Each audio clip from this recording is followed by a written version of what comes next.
the considerable success of its team on the pitch. 10 of these players were in the squad that won promotion from the 4th Division in 1979, and they all played their part in winning the 3rd Division Championship last season. Kevin Kilmore, who broke an ankle at Barnsley on Easter Saturday, returns to the squad as substitute. Back two is Gary Little, who's not kicked a ball in the league since he was sent off at Sheffield United way back in December. The following week he broke a leg in a reserve game, but now Little wins a recall because Kevin Drinkle is out with a groin strain. Wrexham have taken only 1 point from their 2 games, so Mel Sutton, the 34-year-old assistant manager, is brought back to add some stability in midfield. Joey Jones is the new Wrexham captain this season, one of 4 Welsh internationals in today's side, which emphasises the extra quality in the opposition that Grimsby now face in the 2nd Division. And now 19-year-old Frank Jones partners his brother in the centre of the defence. Frank almost a carbon copy of Joey in style, even down to those tattoos on his arms. And today's referee is Brian Hill, who was in charge of the game at Mansfield last season that saw Grimsby win promotion to the 2nd Division. So it's Wrexham who get this game underway, playing from right to left in this first half in the dark red shirts and white shorts. Grimsby, of course, in their familiar black and white stripes. Nigel Batch getting an early feel of the ball in the Grimsby goal. Grimsby haven't lost the league game since last February. They've started life in the 2nd Division with 2 draws, whereas Wrexham had a creditable result last Saturday at Chelsea when they got a 2-2 draw, but lost at home to Cardiff on Tuesday night. Something of a jinx Cardiff have been for Wrexham since they themselves tasted life in the 2nd Division for the first time a couple of seasons ago. Here's Kevin Moore. Bob Mitchell making himself available, and the cross in. A low, awkward one, testing out Guy Davis. He was telling me before the game that this is his first visit to Blundell Park. Good running by Mitchell, and a fiercely driven cross that the goalkeeper was glad to claim in front of Little. There's Cartwright with the header.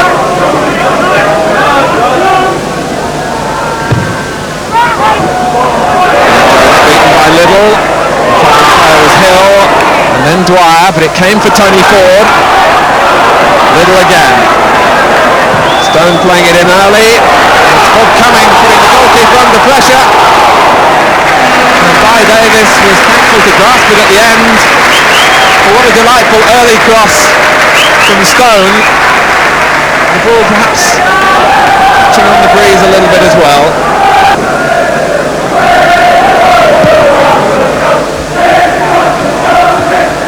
That came off Mitchell, who was never present last season. Did a lot of often unappreciated work in midfield, unappreciated perhaps by the spectators, but not by the other Grimsby players. Mitchell again. Here's Stone. A busy start this from Grimsby. They were a little disappointed to open their scoring account here at Blundell Park. They played Preston here on Tuesday, a game that finished goalless.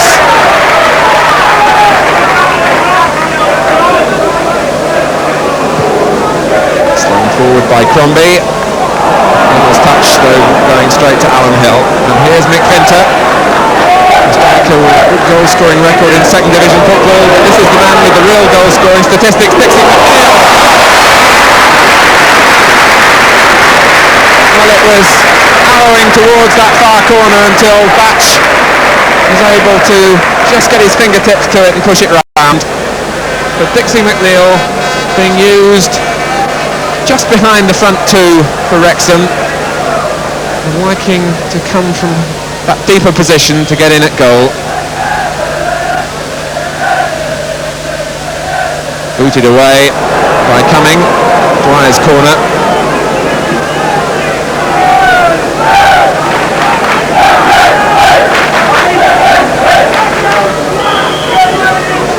Again, the diversions go on at the near post for Wrexham. Able to time his approach, and the handling was sure. Really much improved in the season that led Grimsby Town to the 3rd Division Championship.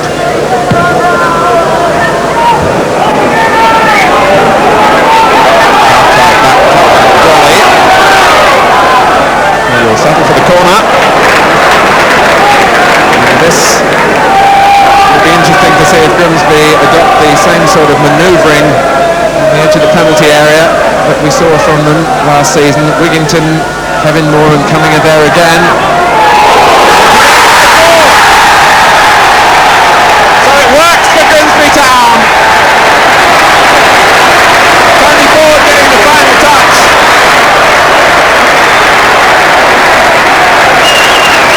Just look at the corner, because it's this work on the edge with the ball guided on by Kevin Moore, I think, but it was Tony Ford who put it in. So with 10 minutes gone, it's Grimsby Town 1, Wrexham 0. Here's Tomby for Grimsby. Coming towards Ford. Kevin Moore trying to get up on the far post. Right in there. Still battling to try and get in the shot. Ford might be able to do it. Davis, who's gone down, is relieved to find the effort blocked.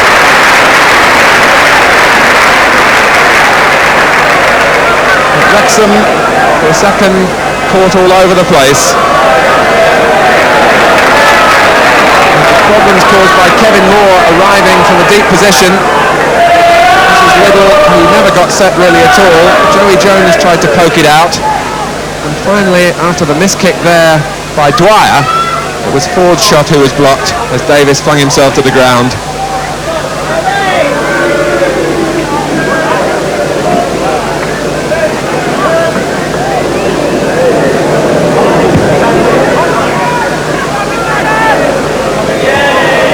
Edwards this time leaning in front of Wigginton, feeding off the flick.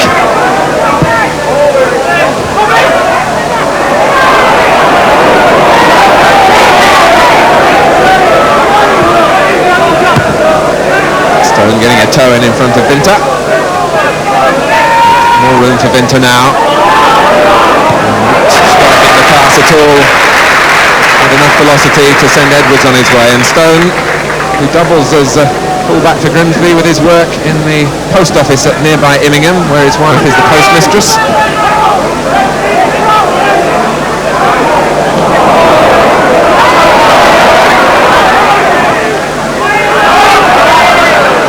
Mitchell.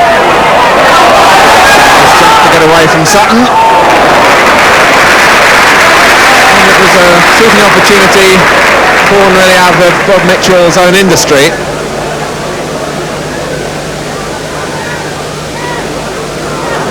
Bobbled away from him for a moment when he had to battle on to get past Sutton, but it was always slicing wide. This time the free kick goes in Edwards' favour. Cartwright prepared to take on Stone. And going on until it was almost an inevitable foul, really.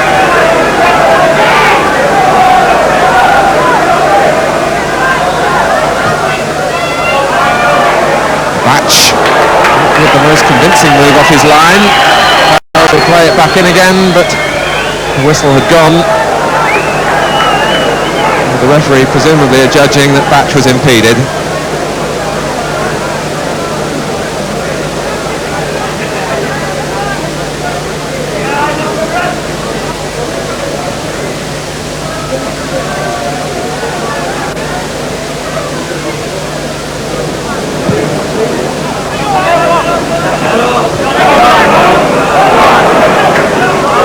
Dwyer trying to change the direction of the attack by bringing in Carradus. Kevin Moore having to adjust. Puts it straight back to Carradus again. Hill. Waters. It was a little tight for Grimsby. Joey Jones took that for Wrexham.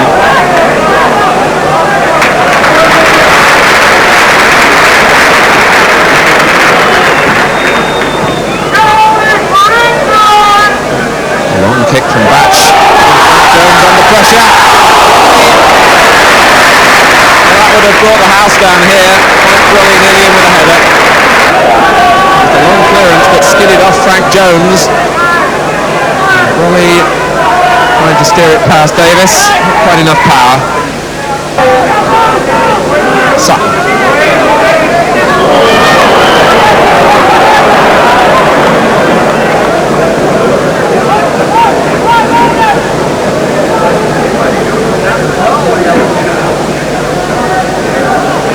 Joe Waters, disappointed not to be in the Republic of Ireland squad that was announced this week for the World Cup tie against Holland.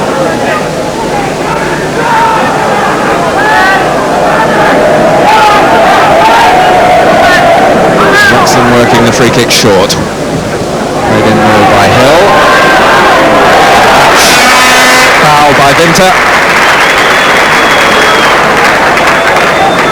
And marking the point of contact from Vinter's elbow. Waters. They will try and slow it down if anyone can. Picking out Crowley. A solid challenge by Edwards that got the ball, but not before he made contact with Crowley.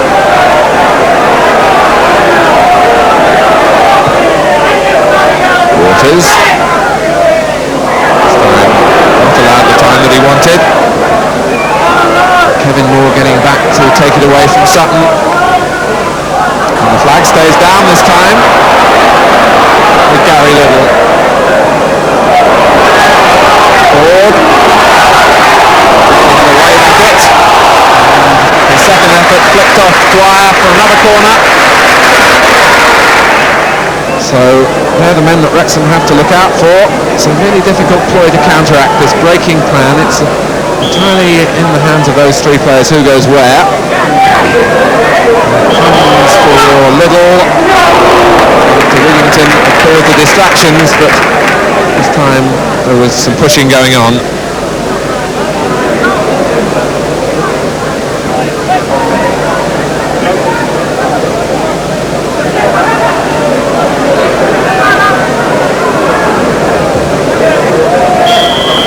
And there is the half-time whistle. Greeted with great enthusiasm here at Brundle Park, the loyal support. We've seen Grimsby score their first goal back in the second division at home after their goalless draw with Preston in midweek. It was Tony Ford just going down the tunnel who got it after 10 minutes, and Grimsby good value for the half-time score. Grimsby Town 1, Wrexham 0. The third division championship flag flying proudly beneath the Grimsby Town club flag.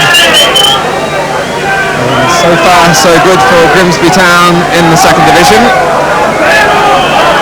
leading by 1-0.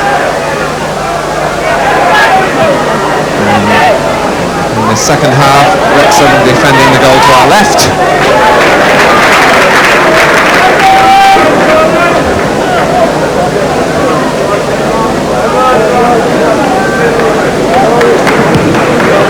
So really with the problem of matching the work rate of Grimsby Town to try and impose their pattern of play on this game. To set the record straight, Grimsby were always renowned as a footballing side in the fourth division.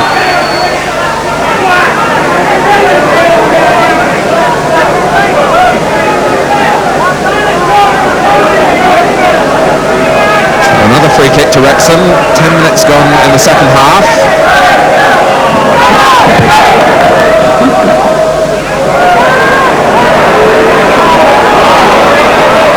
Trying to retrieve it.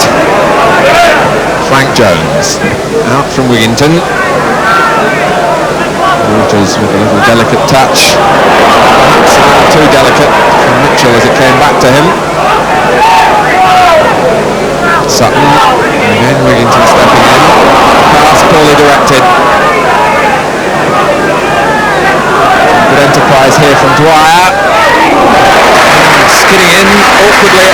post for Batch. Alan Dwyer prepared here to chance his arm. And the driven cross, well held by Batch.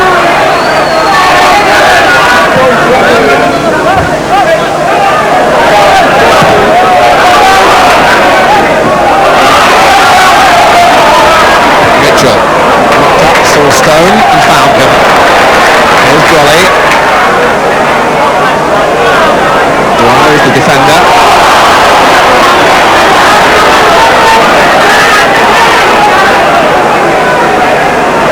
So what can Waters make with this free kick? It's coming and it hit the post!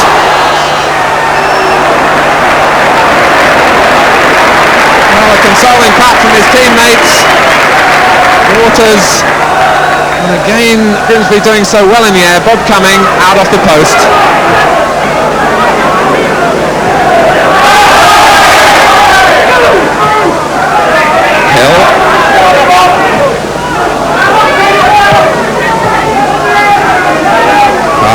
Skillfully done, picking out Carradus.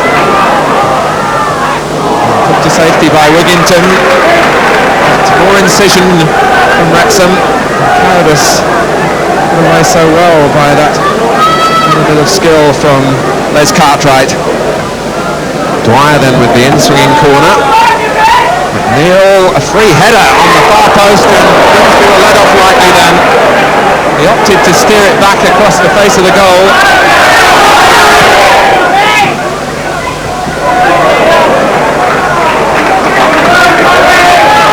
Dwyer's corner. Neil was backpedaling to get away.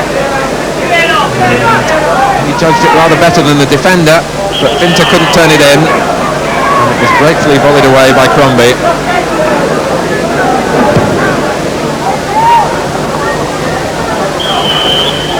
It's Ford who's penalised.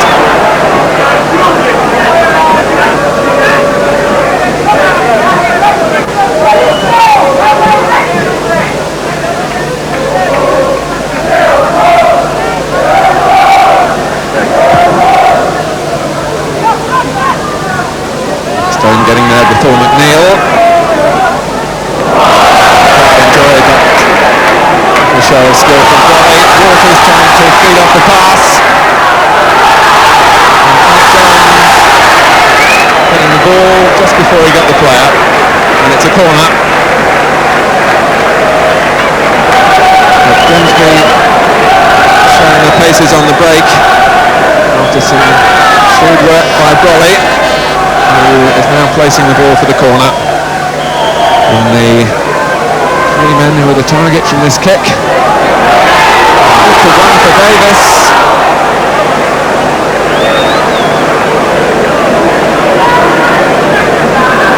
There's no question that Wrexham know what to expect, but it is so difficult to defend against.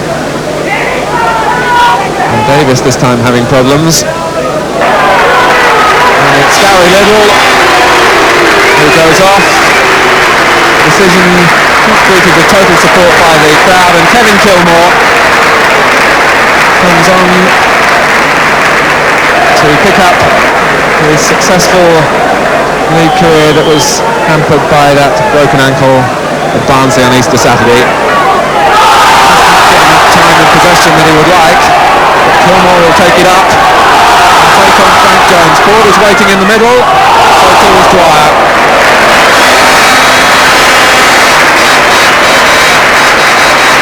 So the substitute making an impact, and again it was Frank Jones who was left struggling for pace, and Dwyer bailing him out.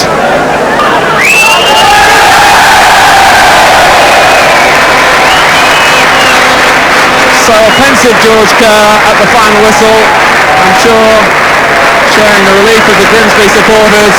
Grimsby Town have their first win back in the second division. They've taken 4 points from their first 3 games, surely a satisfying start.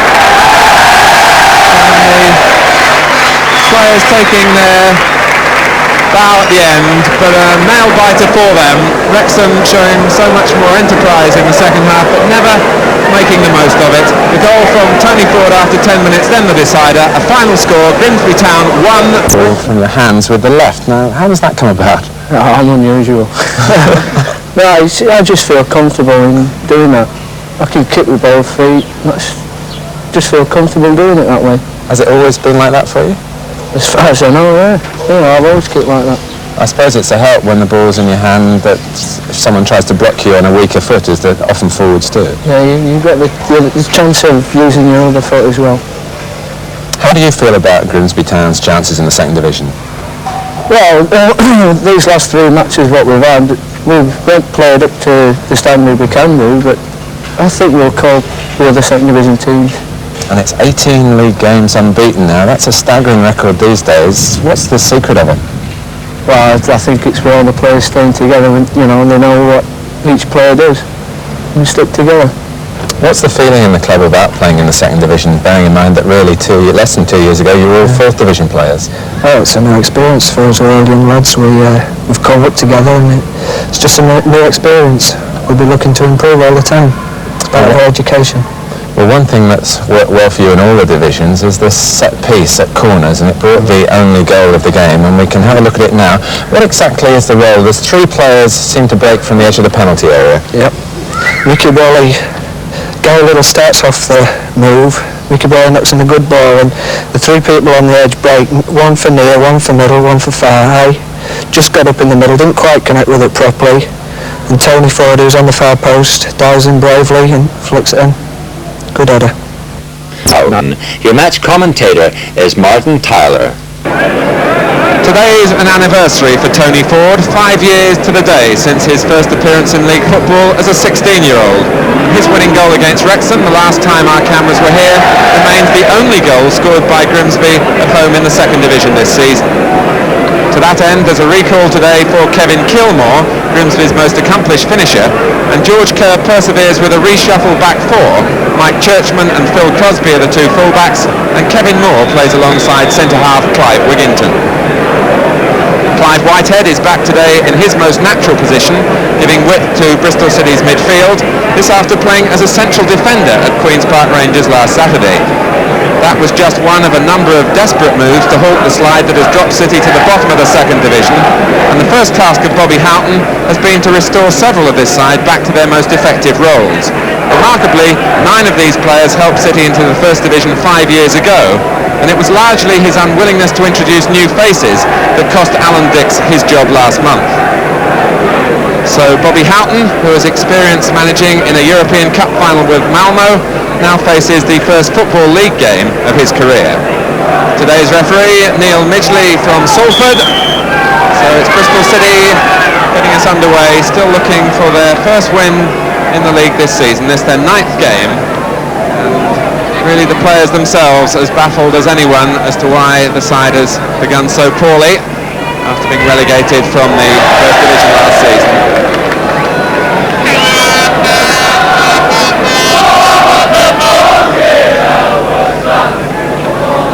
Nigel Batch in the Grimsby goal. Both Grimsby and Bristol City have been sound enough defensively, but it's at the other end of the field that they've been having problems.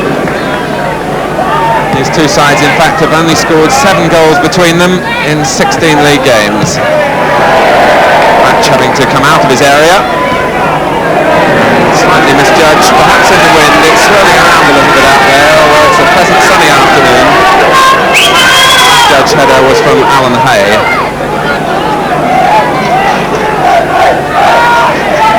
Here's Kevin Kilmore. Now Phil Crosby. Drinkle couldn't quite collect. Ray Cashley, the Bristol City goal, and Hull City supporters might remember that 7 years ago Ray Cashley scored a goal against their side with a massive clearance.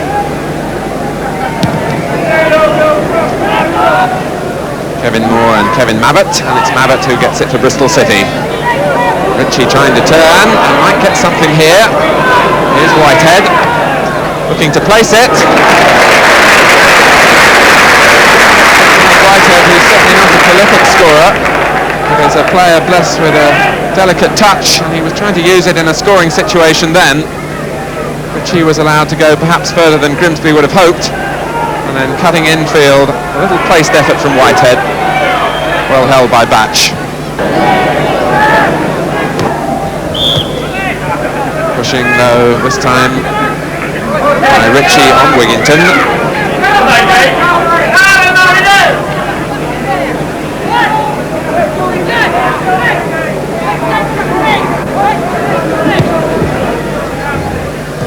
Drinkle this time opting to control it himself.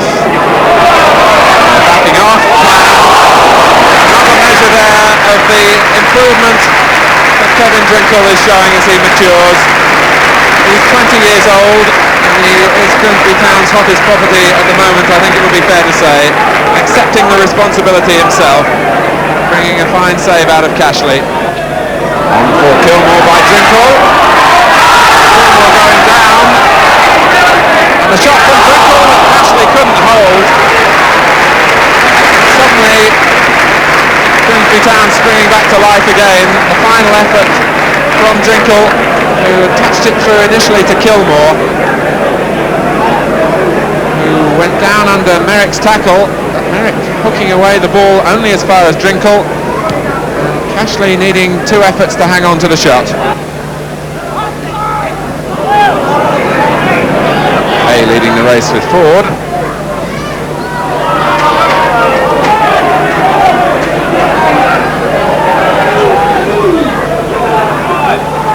Waters taking over.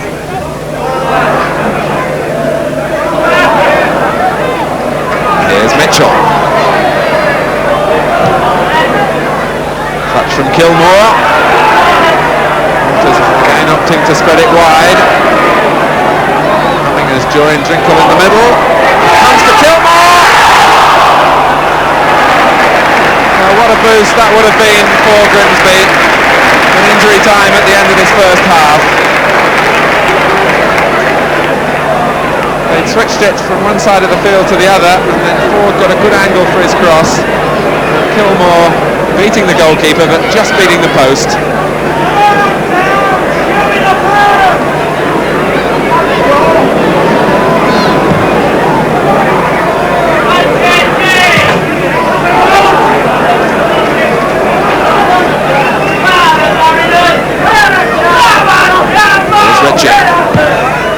From Whitehead.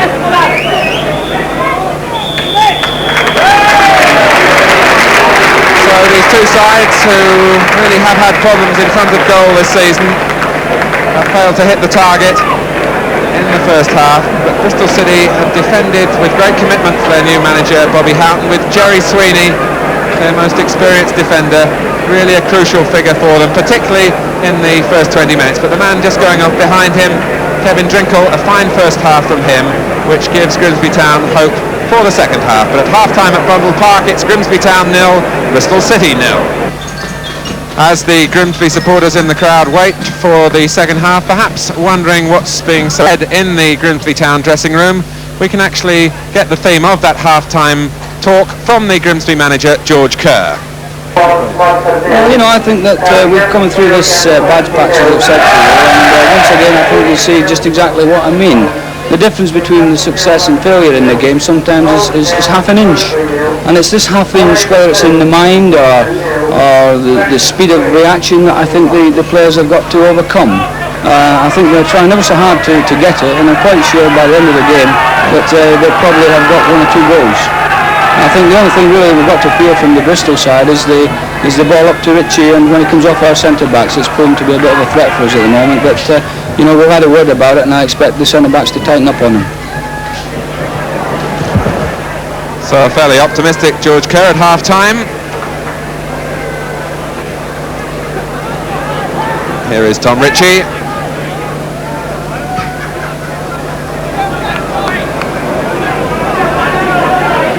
Crosby having to make the long run to keep a ball that was just holding up on much longer than average grass here at Brundle Park. Here's Drinkle. Brought down from behind by Merrick.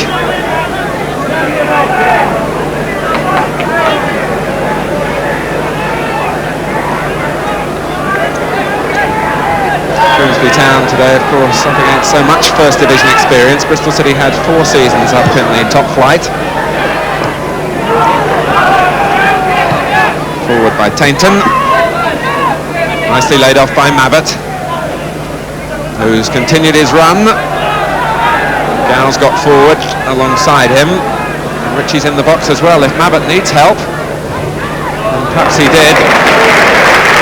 Though he was looking for the more direct route.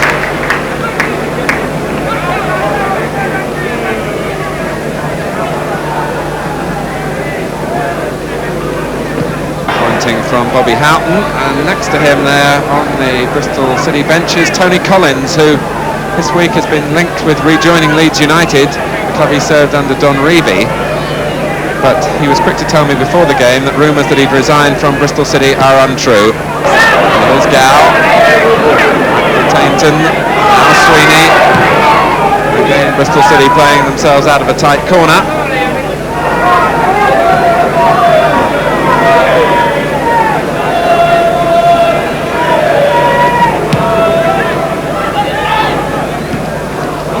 Certainly, in the present plight, Bristol City would be really happy with 1 point. The onus very much in the last half an hour for Grimsby Town to try and come up with the touch of inspiration really that they need to break this bad run in front of goal. Or perhaps just a little piece of luck.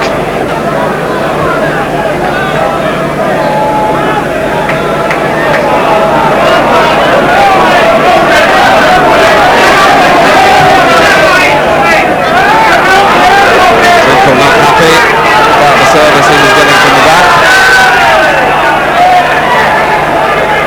Grimsby with another chance, but he's under more pressure this time from Ritchie.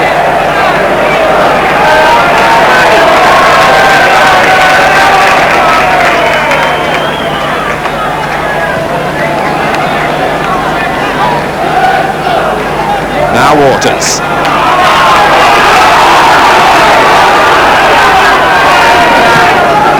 That might hang on the breeze.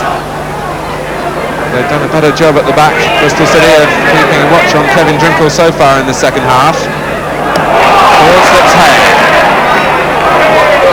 Tainton is the back man.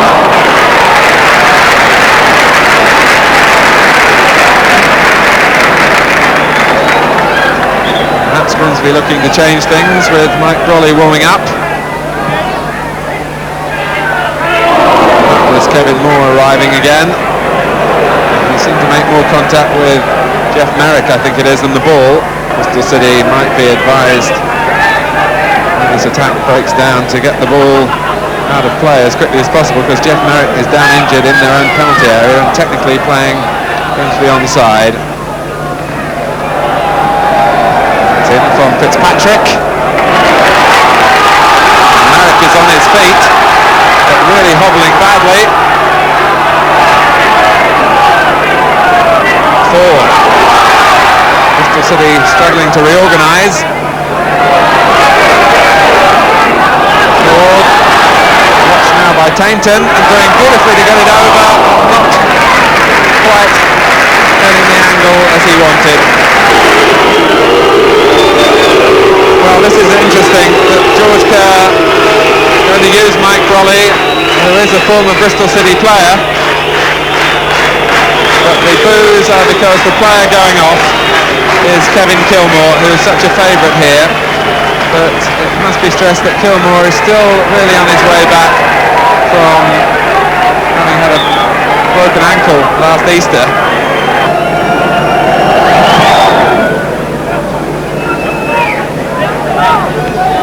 Here's Crosby.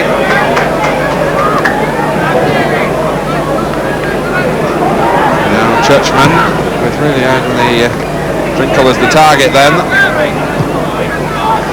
forward, against Sweeney and Cashley as well. Cashley, who as a fullback, found himself in that sort of position again. He was happy to scurry back to his goal as Bristol City seemed to take an eternity to clear their lines.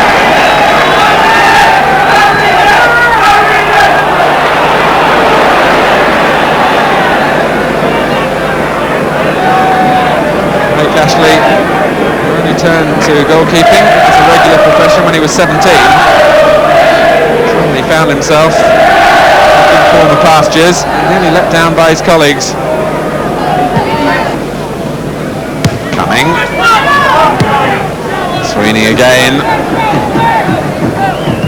And Crosby with no alternative but to put it out. Just a slightly puzzled look on the two Grimsby players' faces. Finding goal scoring so much harder in the tighter environment of the second division.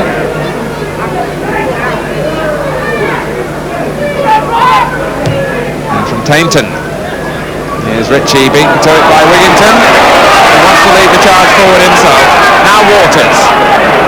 Wally outside him and Drinkle through the middle. The pass was a poor one and it sold Mike Wally short. Waters again. It's a corner by the corner flag, which always offers hope for Grimsby Town, who have kept their tally ticking away over the years with goals from these sort of set pieces. Drinkle!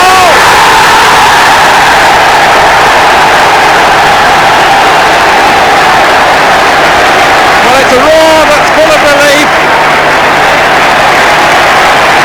from the faithful here at Bundle Park. 10 minutes from the end. Mike Crowley's driven corner. Kevin Drinkle, as he's threatened to do all afternoon, buries it in the corner.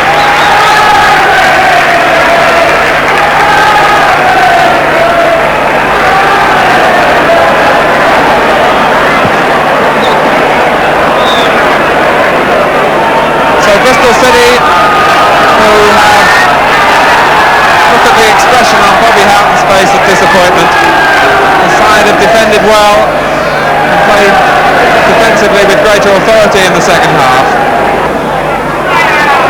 Played off by Drinkle, here's Crosby.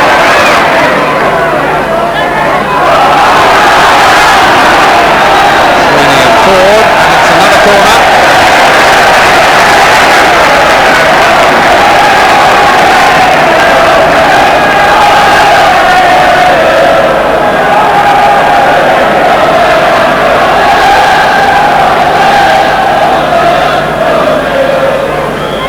Coming and Churchman joining Drinkle now. Header was from Hay and Rogers went down in a collision. Left in a heap. Mr. Midgley plays on.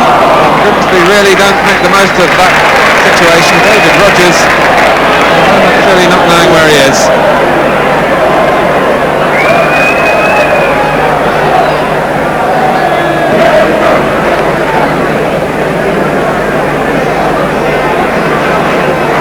Third or fourth time Jimmy Mann senses perhaps the possibility of getting into the game. This time indicating that he will come on. Certainly damage to his head. It's not the stretcher thankfully, but with 5 minutes of normal time remaining, Jimmy Mann is brought on. So play restarting with a throw.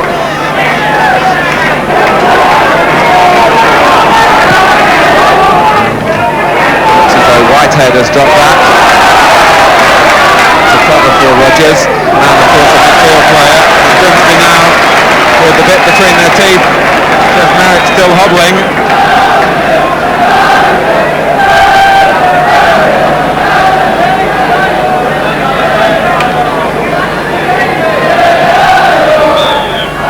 Raleigh with the corner. Ashley in trouble. Drinkle's shot was blocked, with the goalkeeper nowhere.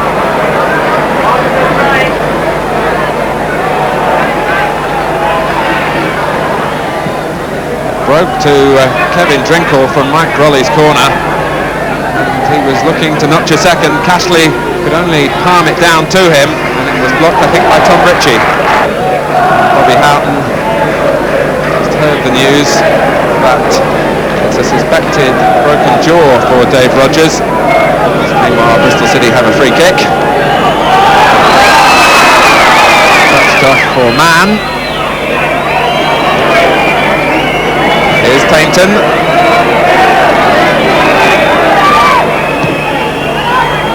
Wigginton getting good distance into the header. Now Waters.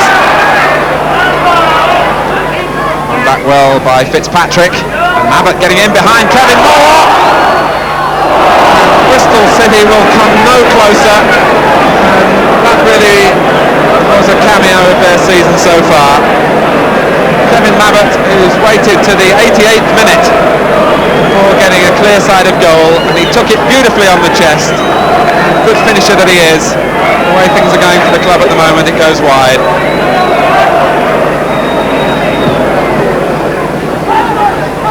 Brolly. Out from Drinkle for Brolly again. He is coming.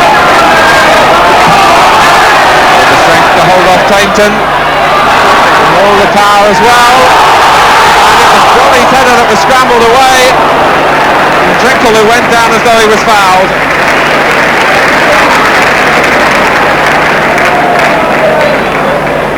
But Bob Cumming really picking away this time past Tainton. And then past Sweeney. Drinkle was complaining that he was held, but they would have complained if Brolly's header had crossed the line and been ruled out.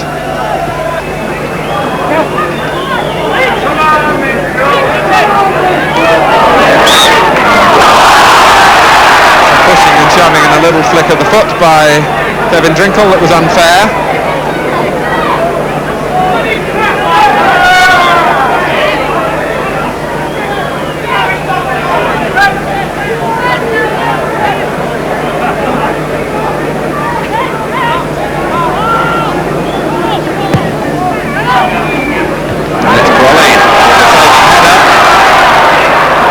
Having to dash back to cover Drinkle. Churchman.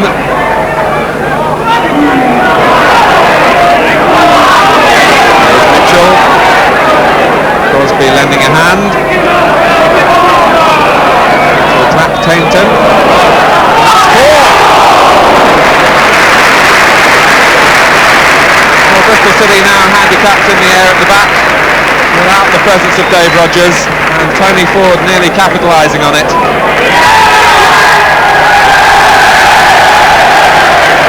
Ford's header is the last act of the game. So Grimsby Town get their second victory of the season, and they end the run of 4 games without a goal. The winning goal coming to great roars of relief from Kevin Drinkle just 10 minutes from time.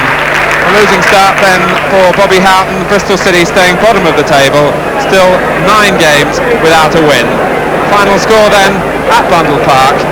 It's Grimsby Town 1, Bristol City 0. What a cracking goal by young Kevin Drinkle. I would have been part of that one myself, and I'm quite sure he must be delighted. Manager George Kerr, here he is talking to Martin Tyler. George, at half-time you promised us a goal or two. You certainly felt that you thought the side would get one, but we were getting towards the end. Did you feel that that winning goal wasn't coming? No, I think that the game lasts 90 minutes, and we always tell the players here that's a fact, and they've got to keep playing for that 90th minute, and anything can happen, and we were lucky enough to get the goal that won the game. Before that goal, there was a moment that caused some controversy here amongst your supporters about your substitution. Not so much bringing Mike Brolly on, but the taking off of Kevin Kilmore. What was the thinking behind that? Well, Kevin's a popular player, but he's had a broken leg recently, and he's struggling to get over it. And whereas he's got his touch now, he's not quite got his match fitness. But Kevin can always score a goal for you. But I thought he had gone as far as I was prepared to let him today. I didn't feel he was going to get the goal. And I felt that the speed of Tony up front would help us with the bringing back into the right midfield position Mickey Brolly. And luckily for Grimsby Town supporters, the manager was proved right once again. Well, he was proved right particularly because it was Mike Brolly who struck such a lovely ball across for the goal. And Mike is a superb striker of the ball. It is his main asset, and he's one of the best in the country at it. And from this corner kick, which we've scored many goals from, there's another little beauty to add to the collection. And I thought for a moment the referee had missed it because he was on the extreme right-hand side of the goal, and the ball came out a long way. The players weren't quite sure themselves for a little bit, but Kevin knew perfectly well where it got in. It was the stanchion again that caused a little bit of the controversy. Similar there. to the Clive Allen situation. Yes, something to think about. I think there again for just a minute. The referee didn't quite know. Well, something to think about as well today was the performance of Kevin Drinkle, who now really seems to be maturing as a player. Would that be fair? Kevin is a 20-year-old boy, really, and great things have always been expected of him. And I feel that this year is going to be his best year. I think he's had a bad patch recently, as the whole side has. 4 weeks, in fact. But I felt last week they were coming out of it. I felt after they got the goal today, they were out of it. And I hope they can keep it going from now on. He is a striker who is much admired in football. Is it going to be a problem for Grimsby Town to hang on to him? Not for 3 years, because he's signed a contract with the club. But I mean, everything's possible in football, isn't it? And this is the joy of the game. And I think Kevin will go on to big things. Whether he goes on to with Grimsby Town or anybody else, I don't really know at this present moment. But you rate him as having the potential to be a top-flight centre-forward? Kevin's one of the best headers of a ball in the English game today. And even after the goal from Kevin Drinkle, you had what looked a pretty gilt-edged opportunity to get an equaliser, which we can show you now. Yeah, it was a great little ball in from Alan Hay, really, little left foot. And Kevin made a great turn, did everything right, Kev. Great little turn, got in behind, controlled it magnificently, really. And then looked as if he had relaxed, rolled it past the keeper, and there it rolled past the far post. But that's it, isn't it? If you're at the top of your league, that one rolls inside the post, isn't it? Do you think now, I mean, obviously you've only been with the players really a matter of hours, but do you sense that you've got a big job to lift their morale after this now 9 games without a win? Yeah, I mean, that is the problem, isn't it? I mean, it's not a question only of playing ability. I mean, a team that's 18 months ago was competing equally against the top sides in the country. They don't suddenly become unskillful or lose their speed or lose their aggression, but they lose their confidence. And that's the greatest problem, isn't it, to get it back again. And what you need is that chance of Kevin Mathers to go in, because that would have made a real difference for him. To equalise, with 3 minutes to go, next week he would have been really buzzing. So, we've got to work hard and keep going until we get the breaks, and then build on from there. Frustration there for Bobby Houghton, but a successful day for Grimsby Town. But it wasn't so... The commentator is Martin Tyler. Despite the worst goal-scoring record in the Football League, George Kerr keeps faith with an unchanged Grimsby Town side because he believes the players are still taking the responsibility of getting into scoring positions, even though they've produced only 2 goals in the last 10 games. Playing against Queen's Park Rangers will undoubtedly evoke a memory or two for Joe Waters. 6 years ago, Waters made a sensational first appearance in senior football against Rangers for Leicester City, when he scored twice in the 6th round of the FA Cup. Terry Venables makes his first changes since taking over as manager 3 games ago. Out goes Steve Burke, who is dropped, and David McCreary, who broke his nose in training on Thursday. And in come 3 players for whom today is an important test. Barry Silkman, who has something of a reputation as a difficult player to manage, has rejoined Terry Venables, for whom he played at Crystal Palace. Silkman signed from Brentford on Thursday for £20,000. Ernie Howe plays his first league game since breaking a leg 14 months ago. And 18-year-old Dean Wilkins will follow in the footsteps of his famous brothers Ray and Graham if he comes on as substitute. Today's referee is Arnold Challinor from Maltby near Rotherham. Grimsby Town in this first half will play from left to right in the black and white striped shirts. Queen's Park Rangers today in a change strip of all red. And here's Ian Gillard for them. Pitch in good condition, just taking a stud, and so often a windy ground near the final park, but today not such a handicap for the players. Here's Tommy Langley and Barry Silkman in the action straight away. Gary Waddock feeding Silkman again.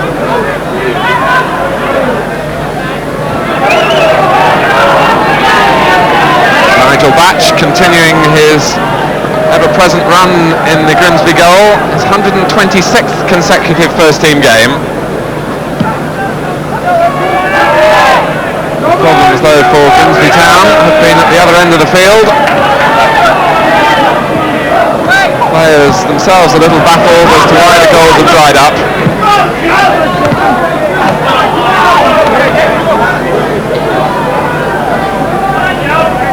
Queen's Park Rangers with problems of their own away from home. Out and away win this season. Only 2 points on their travels, but here's Dean Neal for them. Langley's in the middle. And Glenn Roeder joining him on the back post. Langley almost robbing Stone. Gillard's feeding forward. This is Don Shanks. Eddie Howe. And the free kick given against Waddock for a foul on Phil Crosby.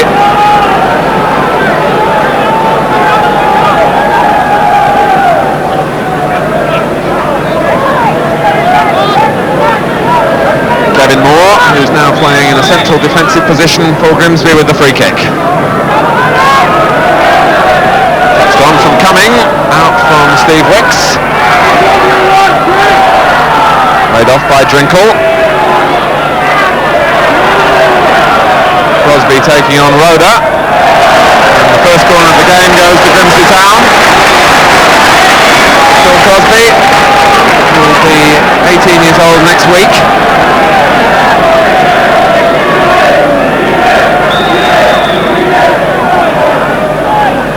We've seen Grimsby be successful from set pieces on many occasions. And it's just wide from Drinkle, with Waters in there as well. Again, that characteristic movement from Grimsby on the edge of the penalty area. And Wigington's header, and it was a touch there from Drinkle that put it wide.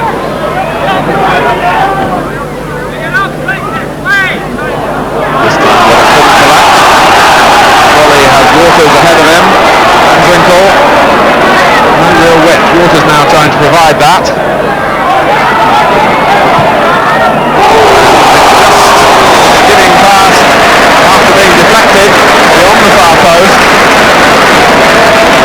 Waters really putting it into space towards the far post, and I think it flicked off Gillard. And Wood was beaten.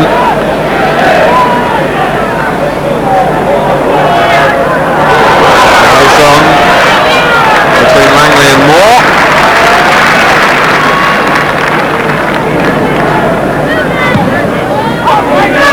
Certainly defensively, Grimsby Town have been tight enough, only conceded 13 goals in their 14 second division games, which represents the 4th best in the division.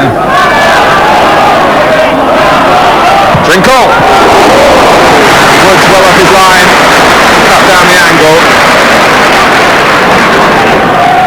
Plenty of power from Kevin Drinkle, but good positioning from Chris Woods. And here's Ford. Grimsby picking up the tempo. They've got 4 waiting in the box. Not the best clearing header from Roeder. Knocked out by Gillard. Hit long by Stone. Coming in on it! Well, Bob Cumming, who was the leading scorer in the 3rd Division Championship side, not picked up from a deep cross by John Stone, and a really spectacular header that was inches away. Winkle picking out Waters, Wally to his right, Ford through the middle, and Stone up in support as well. Rolly. Now Waters. Playing into space that was watched by Howe. Playing with great confidence by Woods, and the ball used quickly as well.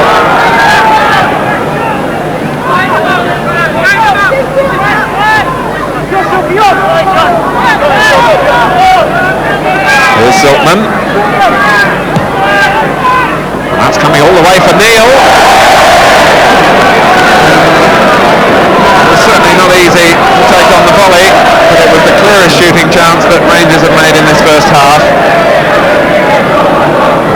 Barry Siltman providing it. Drinkle.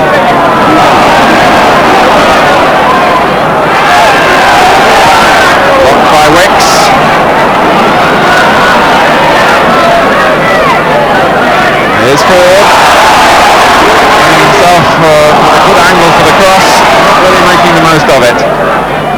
Mitchell taking over. Now Waters. Ford waiting at the far post. And it was almost dropping as Ford falls up. Ford's final effort as the header was knocked down towards Mike Brolly in the first place. But Ford arriving, and in fact it was just touched onto him, and that was why it was so wide. And not surprising again that the ball is in the middle of the field as the half-time whistle goes, because that's where most of the reasonable work has been done. Bobby coming closest, so he goes down the tunnel with that header that was inches over. And for Rangers, Gary Waddock, a key figure in a good performance from them in the first half in terms of being a team unit. But at Blundell Park, half-time, Grimsby Town 0, Queen's Park Rangers 0. Well, with all the talk of trouble on the terraces, it's very pleasant to be able to report that the supporters of Grimsby Town and Queen's Park Rangers spent the morning of this match playing a football match against each other, and they had none of the problems of putting the ball in the net because Queen's Park Rangers beat Grimsby Town 8-1. Queen's Park Rangers starting the second half on a ground where they've never achieved a victory in the league. And indeed, this is their first visit here for more than 13 years. The last season they were here was the year that they won the League Cup as a third division side and also won the third division championship.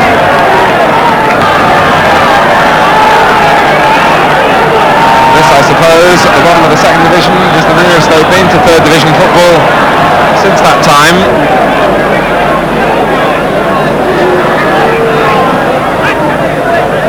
One or two signs in the first half of the influence of Terry Venables, noticeably at set pieces. Here's Stone for Grimsby. It's coming. Might drop for Waters. Joe Waters has not played a senior game against Queen's Park Rangers since that sensational appearance for Leicester City. Woods in trouble and the challenge from Cumming. Sorry, out of play.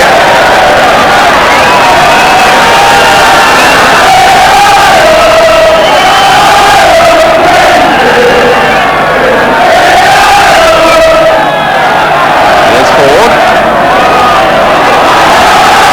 Silkman.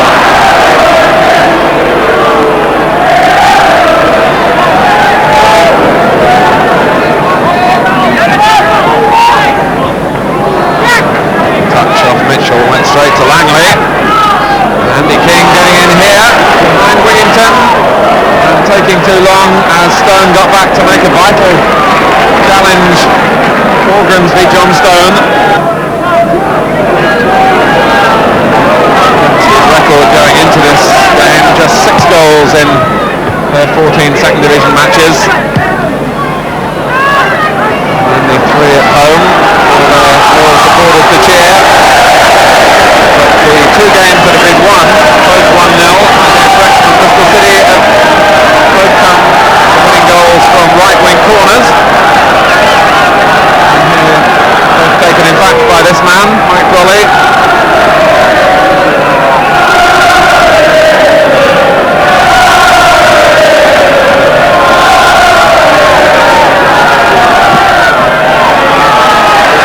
Good header out by Howe. Brolly again. Here's Ford. Great save. The first touch was the crucial one for Tony Ford. Showed too much of the ball to Chris Woods. And it really looked a good chance for him.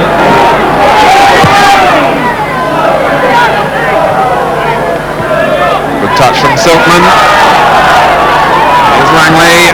And Neil coming in on the far post, and it's a corner. Going more with the defender. Got between Neil and the ball. Taken by King towards Wicks. And that's Neil. And Langley was there as well. Quickly scramble it away.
on here for Rangers with Langley. Grimsby now though with 7 men behind the ball. Neil. And that's Langley. And Batch, who really has had very little to do, reacting smartly. Dean Neil getting to the byline, but the ball took a deflection, and Tommy Langley a crisp header.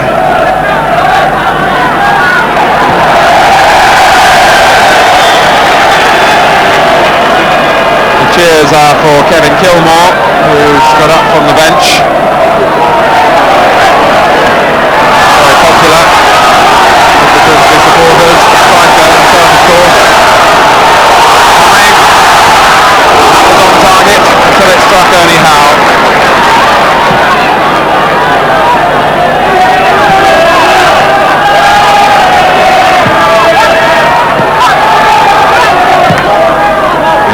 From Moore. Here's Drinkle. Waters! Goal kick.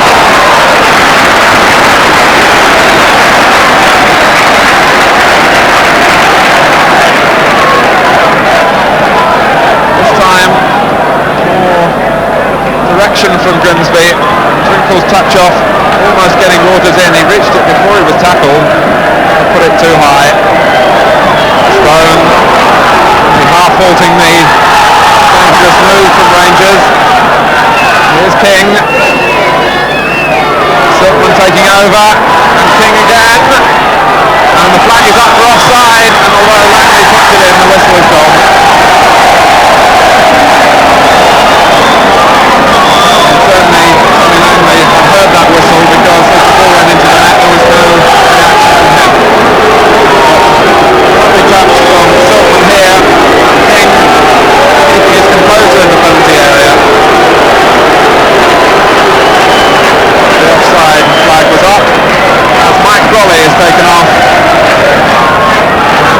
Kevin Kilmore, who still hasn't quite recovered his complete touch after breaking an ankle at the end of last season. But thrown in now, with Grimsby still hunting to open the scoring. And as we move towards the last quarter of an hour, Terry Venables will surely be watching with particular interest the state of his side's match fitness, about which he has been critical. Kevin Kilmore, whose game really is all about scoring goals, and hasn't yet been on target this season, for the first team that is.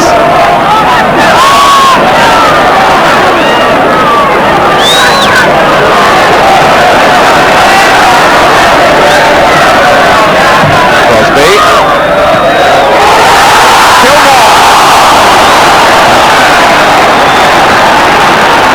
Flag was up again. Ball played in early by Crosby. And it was a nicely directed header, or touch rather. Flag was up. Kilmore really has looked sharp since he's been on. Obstruction by Wicks. Referee says yes. On Tony Ford. So Wicks must resume his place in the middle. Keep the defence tight again for Queen's Park Rangers. Rhoda who steered it out. Well kept in by Waters from Mitchell's pass. Now, here's Bob Mitchell.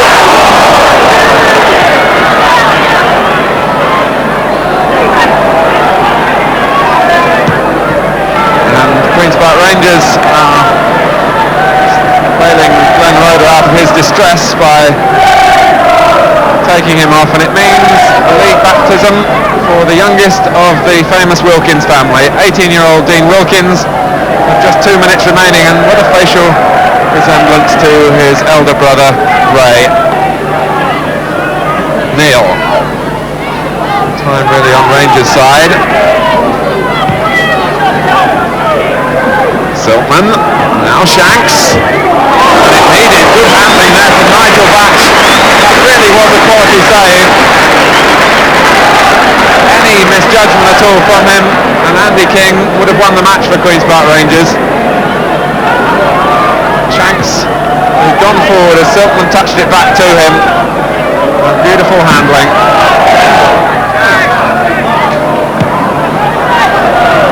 And the flag up for offside against Neil.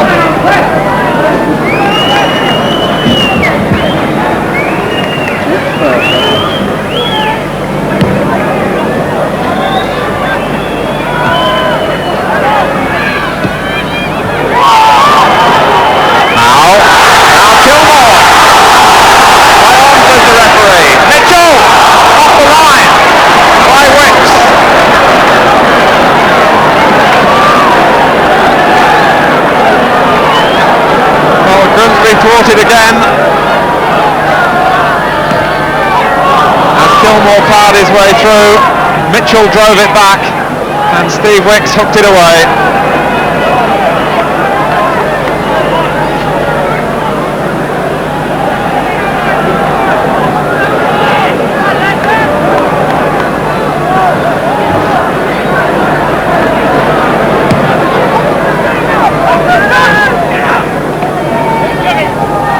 King, stopped by Wigginton. Moore. Now Kilmore. Here's Waters. All waiting for Ford's cross. Wood misses it, and it was dropped with Drinkle. They've had more anxious moments in the last 10 minutes than they've had throughout the entire match, Queen's Park Rangers. Kilmore!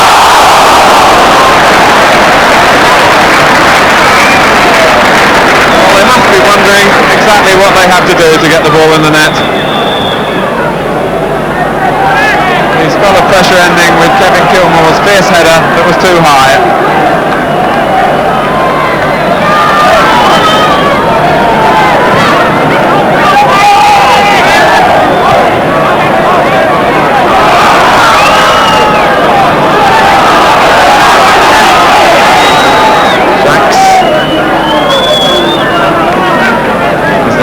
Checks with the watch again. We've had 3 minutes of injury time.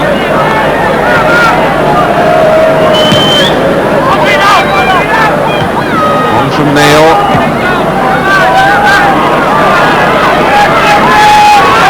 Ford still chasing. Grimsby pressurising Wicks into having to concede the throw. Mr. Challoner. Got the whistle out. Waters. Mitchell. Ball coming. Away from Howe. And the final whistle goes. The goalless draw is a point that will mean perhaps more to Queen's Park Rangers than to Grimsby, particularly to Steve Wicks, something of a birthday present for him, 24 yesterday, and really at the heart of a Rangers rearguard action, particularly in the last 20 minutes when their character was put to the test. But Grimsby Town have now failed to score in 10 of their 15 second division matches this season, and perhaps now the manager George Kerr will have to consider going into the transfer market to try and solve that particular problem. A point apiece then, and a not unentertaining game, but it finishes Grimsby Town 0, Queen's Park Rangers 0. Tony, it was an enjoyable, entertaining game to watch, but what was it like to play in? It was quite exciting. There's a little bit of pressure creeping in here and there, but we're still trying to score goals, pushing forward, and I think just about everyone's enjoying the game. They just like to win. And score goals, presumably? Score goals, yeah, just 1 or 2 would do for now, yeah. What is going wrong in that department? I don't really know. We're getting the chances, just not putting them away. There's probably a little bit of tension creeping in, when you're in front of goal. Oh, I've got to make it, or, there's a lot of pressure on you to score now, because they're asking you to. Well, it is a remarkably long run now. I think 10 of your 15 second division games you've failed to score in. Is that beginning to really sap at the players' confidence? Maybe so, because the last 2 years we've scored over 70 goals, I think, each season. So, you begin to think, what we scored 8 goals, 7 goals in 15 games. That's too many. It's 6 in the league, actually. 6 in the league, yeah. Well, we're not losing. That's, many games, that's funny enough, we're not scoring. And you got to pick up 2 points at home. Is it a case really that you've all moved up now? You've moved up from the 4th straight through the 3rd, but now you're in the 2nd. Is it really a case that the 2nd division sides are now that much better? They are better organised teams, better players, but there's so much built in the club. I'm sure we can push on further towards the top of this league, I'm sure. Really? Really, yeah. I mean, that sounds a bit strange when you've only got 6 goals. Yeah, but I think we've been apprehensive when we first started. If we'd come in, sort of sorted people out and gone straight for goal every time, then I don't think we'd be anywhere near where we are now. George Kerr was saying before the game that he wanted players to accept the responsibility of getting into scoring positions. Do you think they did that in the game? Yeah, you still make your runs to get into scoring chances, just when the ball comes, we're not putting it away, Like I said before, there's a little bit of pressure there. Once you start to go for the goal, you've got to go all the way and try and put it in.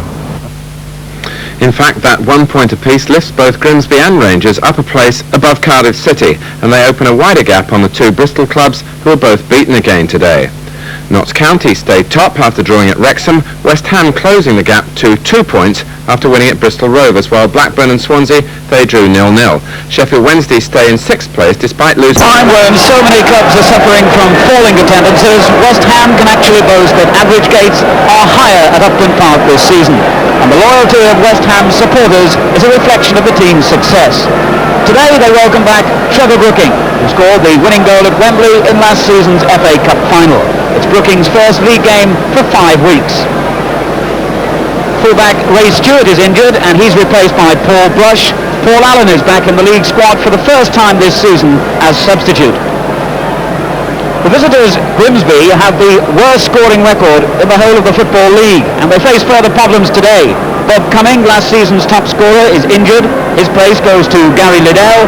And yesterday, manager George Kerr surprisingly placed Kevin Brinkle, one of the club's most valued strikers, on the transfer list. Today's referee, Mr. Les Burden of Dorset, with West Ham attacking from left to right, Grimsby in the black and white striped shirts. And West Ham looking to continue a run of 10 consecutive wins at Upton Park. Grimsby hoping to end an awful sequence of 5 successive away games without even scoring. Holland under the ball for West Ham and crosses first touch to neighbour.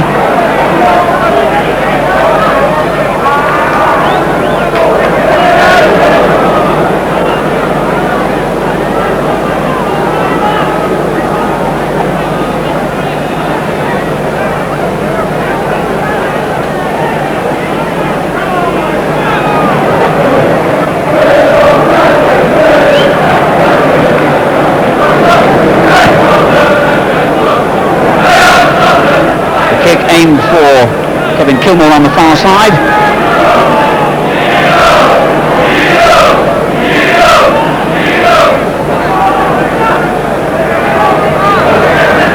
Kilmore for Grimsby. Good interception on that far side though, and for West Ham. He's got Cross in the middle and Pike adding an extra man. Brooking gets his first touch.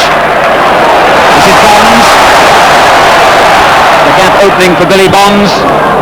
But a good interception by the young fullback Crosby. Now Lampard. Looking for Bonds, who's still forward. Brooking's header on. And this is Mitchell. Goddard dispossessing him. Brooking. 4 men in the middle if Brooking can turn to get in the cross. But Waters getting back well for Grimsby. And a nice ball through to Kilmore.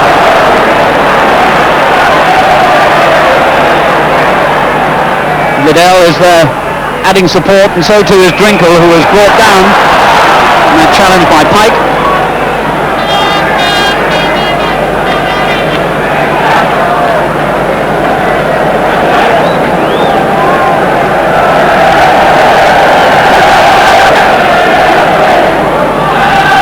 Waters and Bolly, the 2 Grimsby men nearest the ball. The referee not happy. The West Ham line has retreated 10 yards.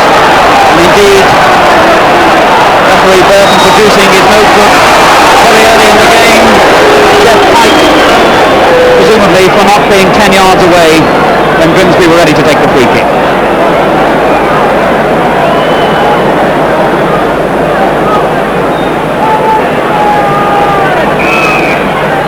Tapped short by Waters for Drinkle, and a good save by Hart. Stone, the fullback, getting the final shot in. A clever free kick by Grimsby. And a good start by the second division side, who are 18th in the table at start of play.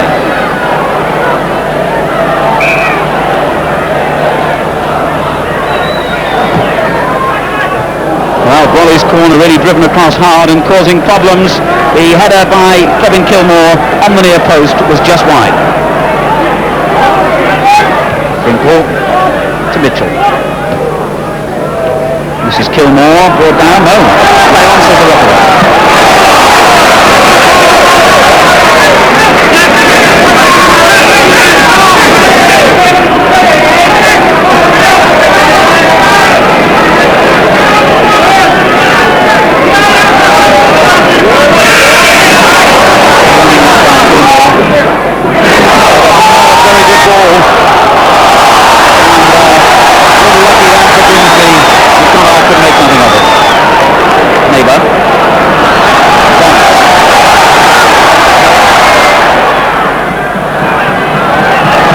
Rush comes again.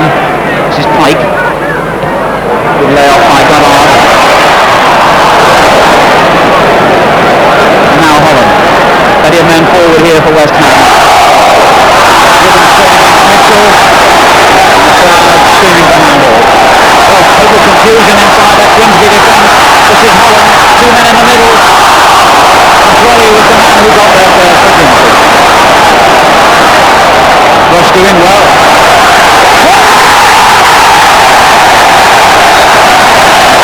Goal number 17 by David Cross. And West Ham's persistence paid off. It looked as though Grimsby had cleared the danger when Brolly got the ball away. But it went straight to Paul Rush, and his accurate cross picked out the head of David Cross, and Cross did the rest. West Ham 1, Grimsby Town 0.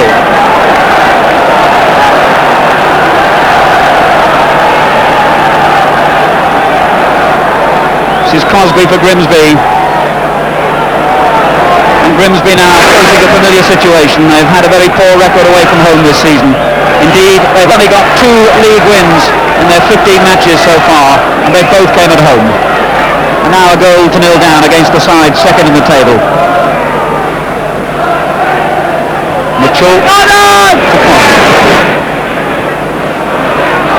Winkler a little bit slow. Pike intercepting.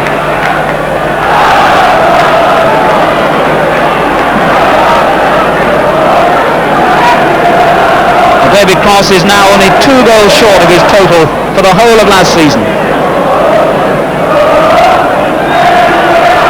And here's Cross again. Coming forward for West Ham.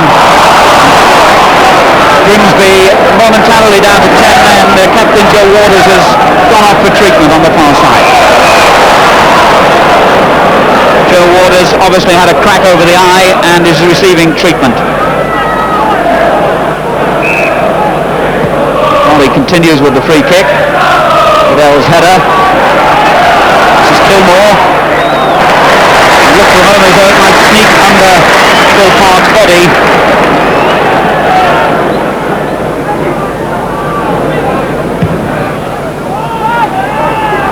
Wood bounced over the head of Wigington, and John Stone had to rescue Grimsby then.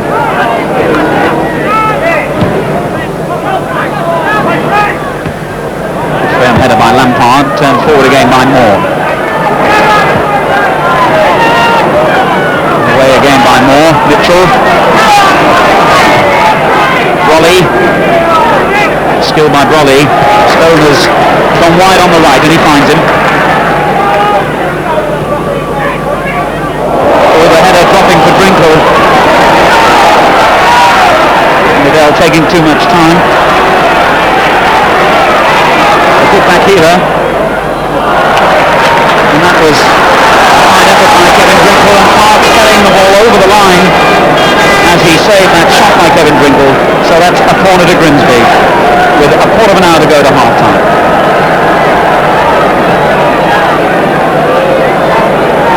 Grimsby always try an interesting ploy on these corners. They have 4 men who run off in different directions with the intention of confusing the opposition defence. But not Martin. Waters. Oh! Well, a fine effort by Waters, found the corner of the West Ham net.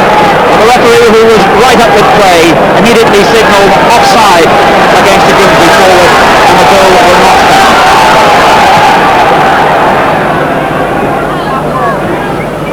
Beaten by Moore, and Bob Mitchell going back to help out.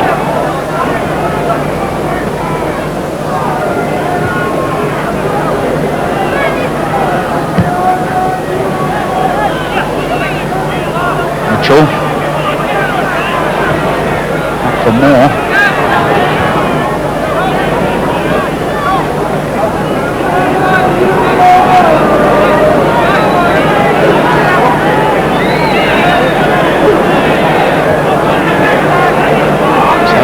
Moving into time added on for stoppages in this first half. This is cross for West Ham. Neighbour goes racing down the Grimsby left flank. The referee blows the whistle for half-time. And that goal scored in the 16th minute by David Cross, his 17th of the season, separating the sides. But Grimsby, I think, have shown a lot of promise and can feel slightly unfortunate that they're a goal to nil down at half-time. So Grimsby and the Stripes finding life hard in the higher division, but it's a measure of their progress that 2 years ago, when West Ham were a first division club, Grimsby were down in Division 4. They really need to produce something urgently in this second half. Their approach work was good in the first, but it's clear to see why they failed to score in 10 out of 15 matches so far this season. On's the West Ham captain.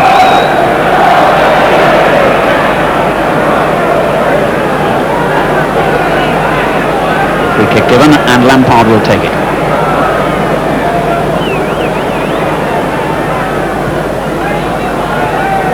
Cross-chesting it down for Brooking. Brooking brought down, or rather held back, Joe Waters.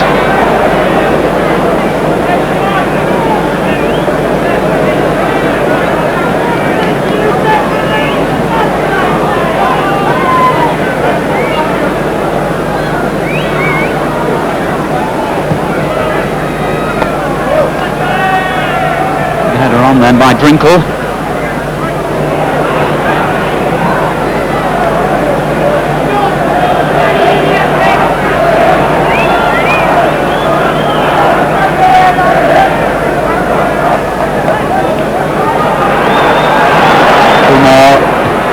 Straight at Martin. This is Waters. Drinkle. He's control, but Martin kept at his job there. This is Brolly. And West Ham in the end had too many men for Grimsby. Going forward, but not for long. Mitchell.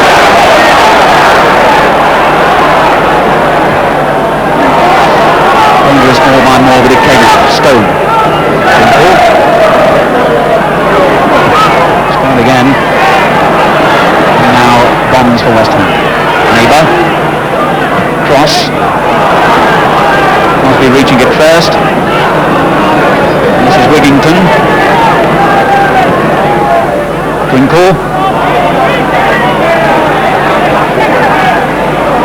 Well, Drinkle's persistence paying off.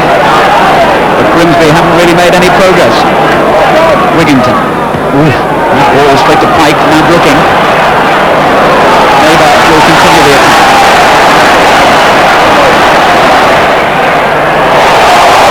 Grimsby made rather heavy weather of that. Neighbour's cross from the right didn't appear to threaten any danger, but the Grimsby defence was slow to react.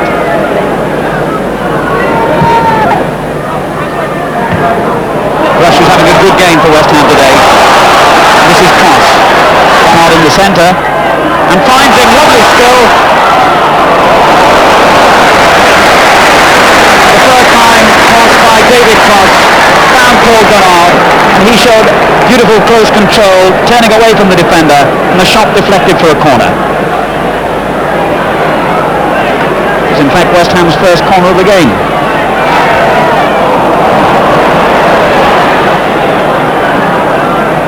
Gilmore. Liddell.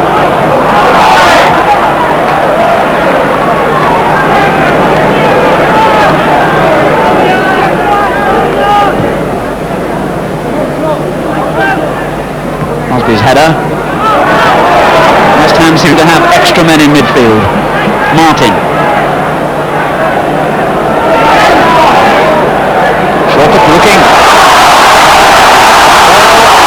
It was a very confident appeal by West Ham then that Trevor Brooking was barged over, but referee Burton says play on.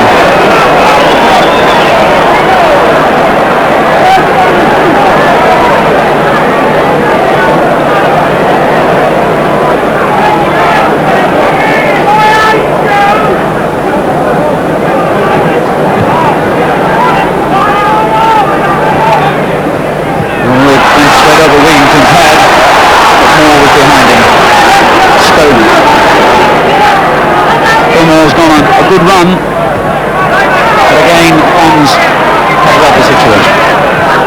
And Pike. Lovely ball from Neighbour.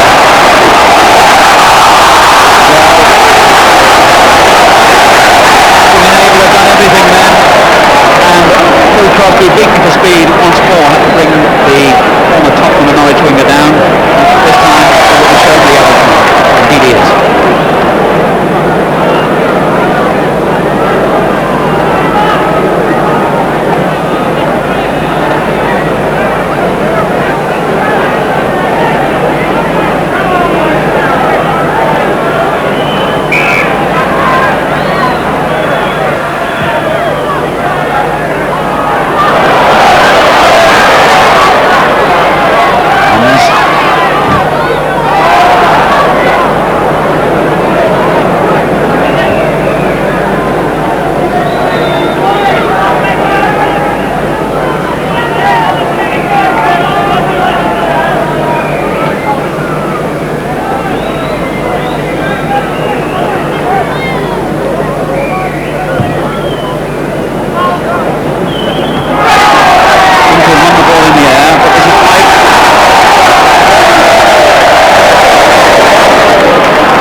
Grimsby defence, and David Cross, who's not missing anything at the moment, headed in his second goal of the game, his 18th of the season.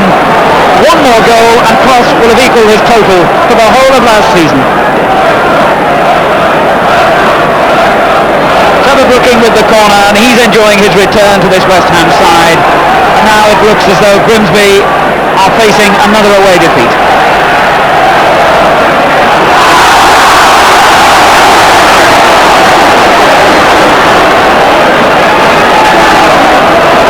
Waters for Grimsby. And the Grimsby captain, he's really going to inject some life into their side now. There's any hope at all. This is Stone.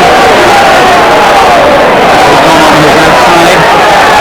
And still more.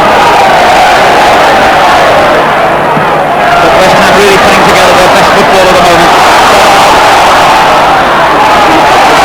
Kevin Moore doing well for Grimsby. But Cross is there again to find Dara.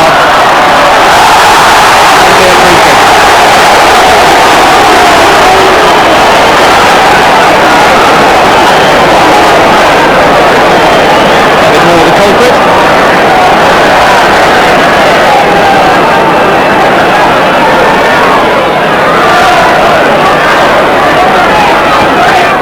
Free kick. Willington's header away.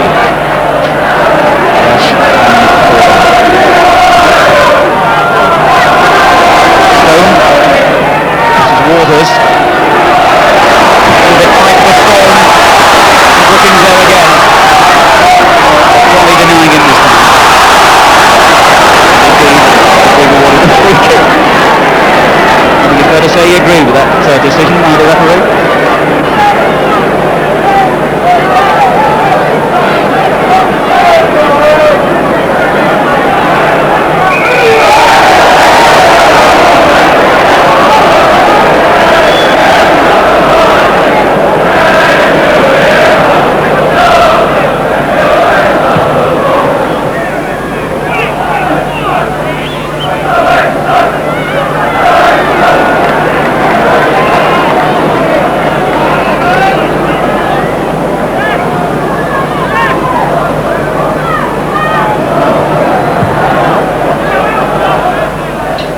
cross under it again and turn on for Neighbour.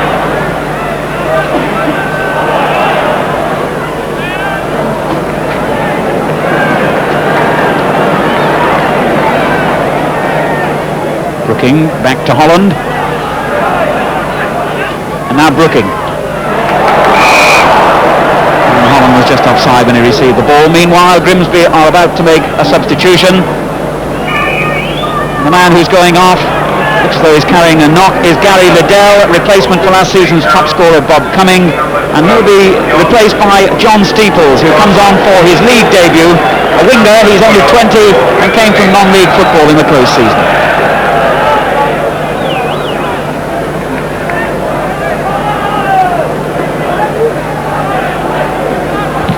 So Steeples on and Liddell off. Two more. Grinkle. This is Stone. Grinkle again. Now Brolly. Waters trying to return the ball. A good interception by Fans. Still got a bit of work to do to get out of this situation. And did so well.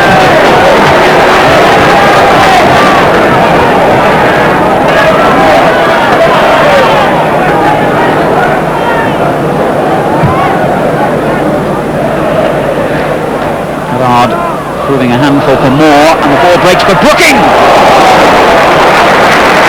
Well, I suppose few players would have had the audacity and indeed the skill to try a chip from there, but Trevor Brooking tried it, and in the end it wasn't very far over the Grimsby crossbar. Thanks to the ball beating Martin, but Lampard was right behind him. Mike's header. This is Stone for Grimsby. Brolly. Mitchell. Brolly again. Grimsby.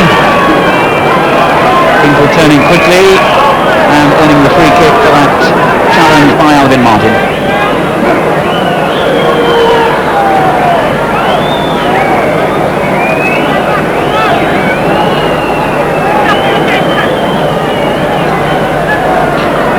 Kick will be indirect.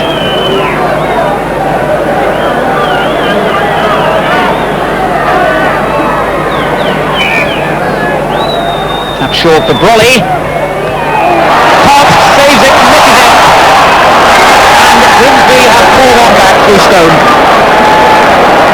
So, as the game moves into the final minute, John Stone making the most of Phil Park's misfortune there. The free kick tapped short for Brolly. He drove it really hard through the crowd of players. Although Parks stopped it, he couldn't hold on to it. And when it ran loose, Stone was there to hit it into the roof of the net. And Grimsby at least get some reward. And that's the first time in 6 away games they've managed to score.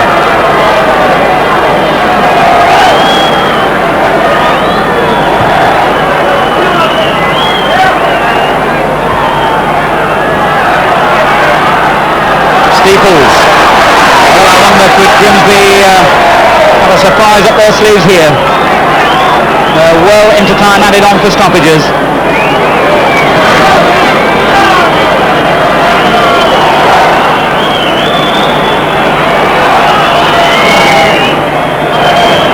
So who would have believed that West Ham would in the end be holding on for the second point? But indeed they've done just that. And 2 goals by David Cross, who was the first man to disappear from the field down the players' tunnel, have earned 2 more points for West Ham. It's their 11th consecutive win here at Upton Park this season, and Grimsby Town continue to find life hard, having won promotion in successive seasons. They're now firmly rooted in the bottom half of the second division. But that's late goal by... But with further promotion this season not out of the question, they stand on the threshold of making history. Tony Gubber looks at how fish and football have become synonymous with the name of Grimsby. If you want to watch Grimsby play football, you have to make your way first to Cleethorpes, because that's where their Blundell Park ground is situated. But once the visitors had found their way here, win, lose or draw, they weren't allowed to leave empty-handed, because Grimsby had a very quaint tradition. They would always present the visiting team with a box of fish fillets. That gift is now no longer given by the club with 3 fishes and a trawler on their badge. The Grimsby trawler fleet has certainly diminished and the price of fish makes it white gold, but they're not the reasons. In these days, the Football League say even a box of fish would constitute a bribe. So it's without the help of the fruit of the sea that Grimsby aim for Football League history, and a 3rd consecutive promotion to take them from 4th to 1st Division like an express train. 3 months ago, though, that dream seemed impossible as Grimsby stood 4th from the bottom of Division 2, and match of the day saw them defeated 2-1 at West Ham. That's short for Brolly. Cox saves it, misses it. And Grimsby have pulled on back through Stone. Undoubtedly, that was the game that changed our season, Tony, because up till then we had had a bit of a bad patch. And John Lyle said after the game that, in fact, that if we kept playing like that, then there's no way, first of all, we'd be relegated, as looked likely at that time, and that's turned out to be true because we've had this tremendous run since then. Do you think people here have woken up to the fact that you might actually have Manchester United and Liverpool and Arsenal playing at Grimsby next season? Well, it's, first of all started off as a dream, and now the dream is in danger of becoming a reality, and obviously we've not quite been able to plan for that reality. Since the Mariners were formed in 1878, they've enjoyed 3 spells in Division 1, and their FA Cup semi-final against Wolves in 1939 attracted a record 76,000 crowd to Old Trafford. The club has been the springboard to managerial success for men like Bill Shankly, and in the early 70s, Laurie McMenemy, who, like the current manager, Scotsman George Kerr, was rescued by Grimsby from the despair of being unemployed, unwanted. Well, Laurie McMenemy, he was on the dole, and I was on the dole for the 7 months. And once you've been on the dole, and you want to work, and you can't get a job, when eventually you manage to get back into the business, then you make sure that the situation doesn't arise again. It gives you an inner hardness that people who have not had the experience couldn't quite understand. 10 of the Grimsby team that faced Blackburn yesterday have already helped win promotion from Divisions 4 and 3. Only Trevor Wymark on the left is a new face. But Blackburn's own promotion hopes were always going to be an obstacle to 2 easy points for Grimsby, and so too were sticky conditions. Drinkle coming. Keeley. Oh, and it's stuck. This is Wymark. Well, that would have been a gift for Wymark. He hung his head having pulled it wide of the goal. But you have to feel sorry for Blackburn, and in particular for Glenn Keeley, because that ball stuck in the mud and he was left for dead.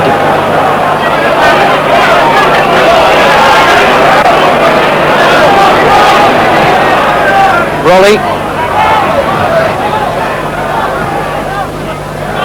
Oh! A moment's hesitation as Drinkle went down, and that hit the back of the referee. So now coming. Waters. Coming. Drinkle, surely. Off Arnold's legs. The goalkeeper spreading his body to protect the goal, and Blackburn's heroic defence continued in the second half. 11 is coming, 9 is Drinkle, Waters is there too.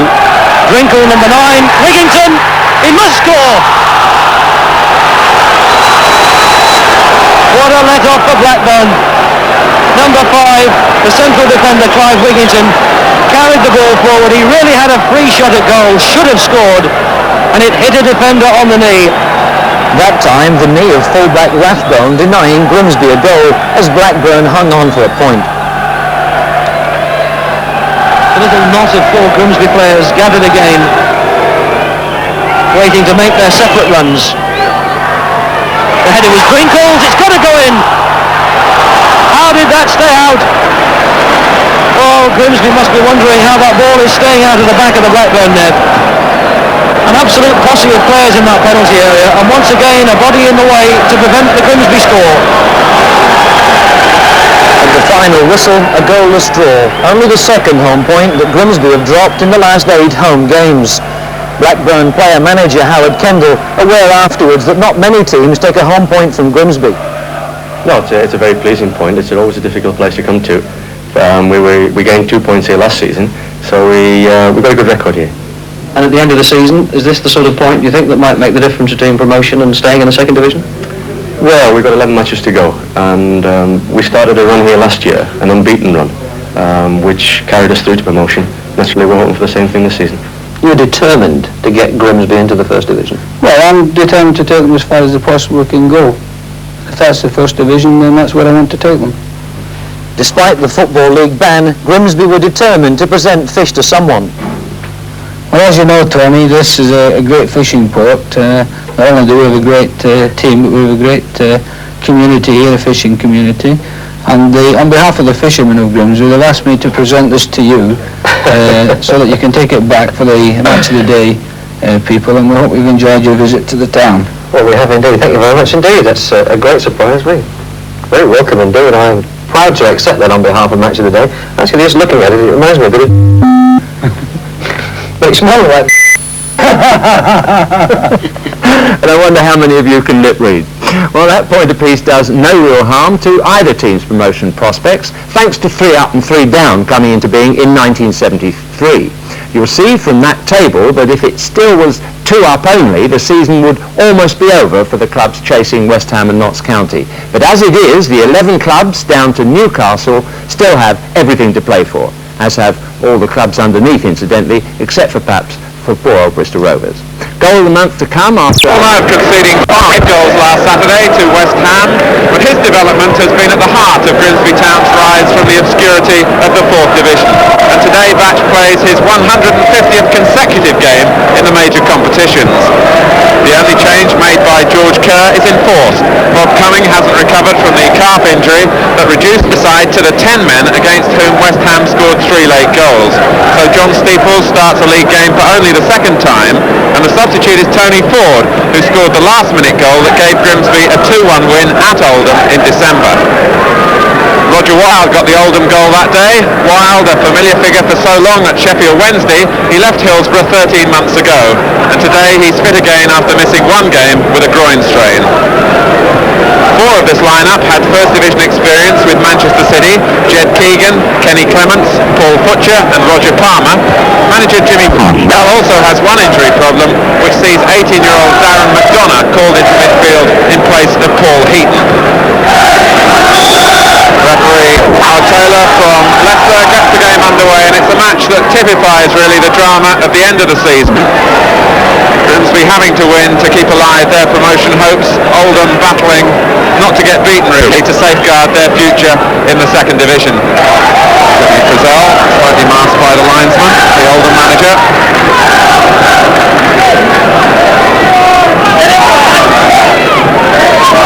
McDonough. No one on the far post for Oldham. Steele had gone to the centre of the goal.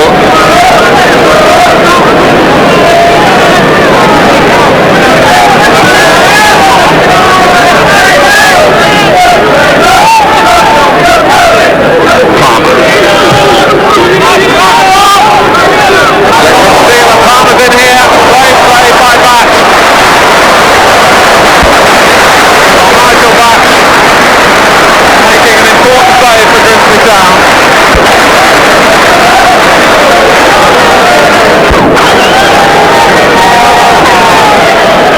It was Jim Steele's little flick there that gave Roger Palmer a chance, but Batch off his line so quickly. Raleigh. Placed by Blair. Waters now taking over. Reinhardt going in. It might reach Steeples here. And Mitchell. Look at deflection. Bobby Mitchell still looking for his first goal of the season. So Waters accepting the responsibility in that situation, and the final effort coming from Mitchell, and the decision was a corner.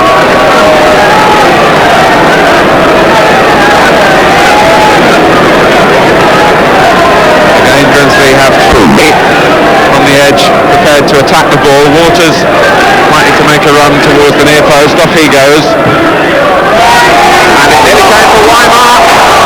Come here for Wellington. Keep him down.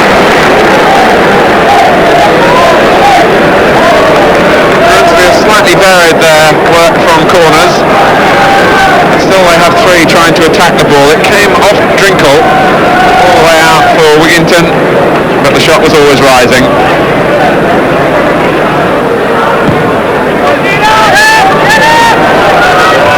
Drinkle comes down for Waters.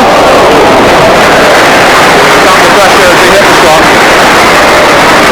The power of Kevin Drinkle, influential in making the ball drop to a position from which Waters could get the shot. Mark again winning it cleanly.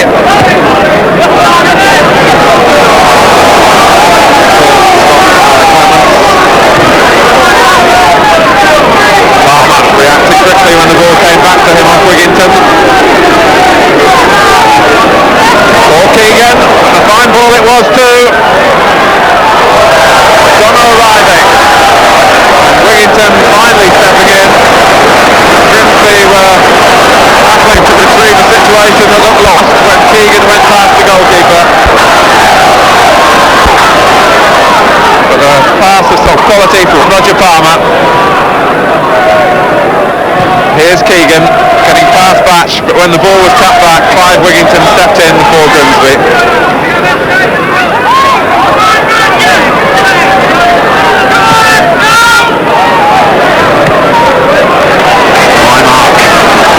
He has had 2 or 3 good touches in the last 5 minutes. Waters wasn't such a good touch from him. Emphasising again how important on this bumpy surface it is for players to get the ball under control quickly or it's lost. Wally wins the corner, conceded by Steve Edwards.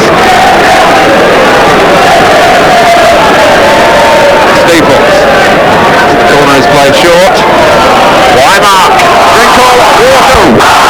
At the end it was all perhaps a little too deliberate. He played a short corner that caught hold of good concentration. Probably not fit to Steeples here, and Steeples picking out Trevor Wymark, who opted to play it to a supporting player there, who was Drinkle. He tried to find Waters, and it all got too tight.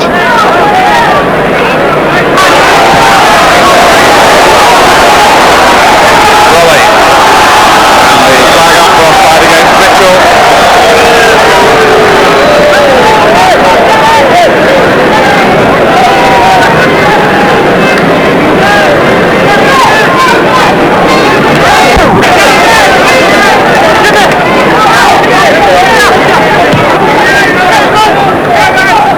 Steele. Here's Blair. Palmer making the run.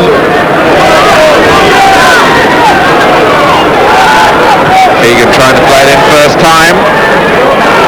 Wild almost getting there. Using the ball well for Steeples. Down by Keegan.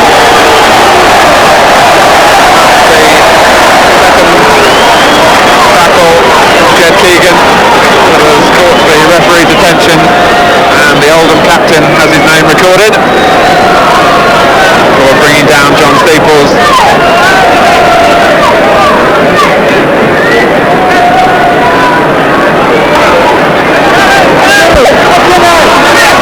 Stone. Drinkle. Here's Waters. Raleigh. Mitchell. Waters has continued the run as soon as he played the initial pass. Now Brolly behind him. Waters. Drinkle sliding in. The best bout of interpassing that Grimsby put together in this first half. It's taken them 35 minutes.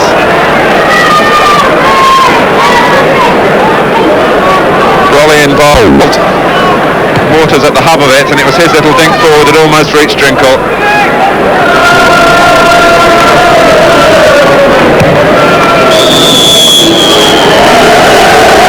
Goalless at half-time, with Paul Butcher really the stumbling block for Grimsby. defended Butcher with real quality in the first 45 minutes. One important save at the other end from Nigel Batch. That's why at half-time at Brundle Park, it's Grimsby Town 0, Oldham Athletic 0. This may be the last time you see this part of the ground in this form. Plans firmly underway here for a new stand which will cost more than £1 million.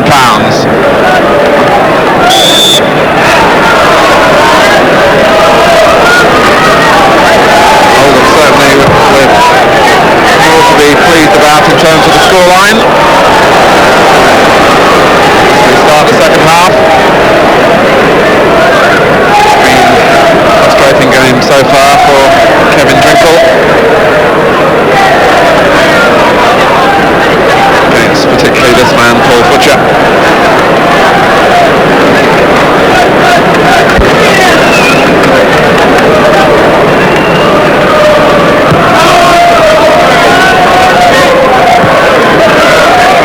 Mitchell comes though for Wild.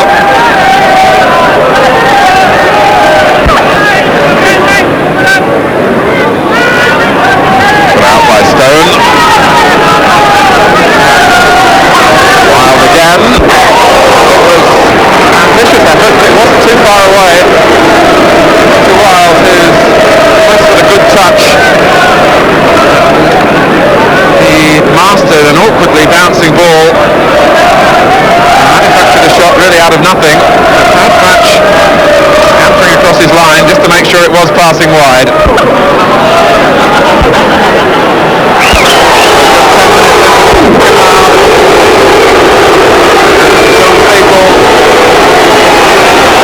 Called off, which is not popular with the crowd. George looking for the greater experience now, Tony Ford.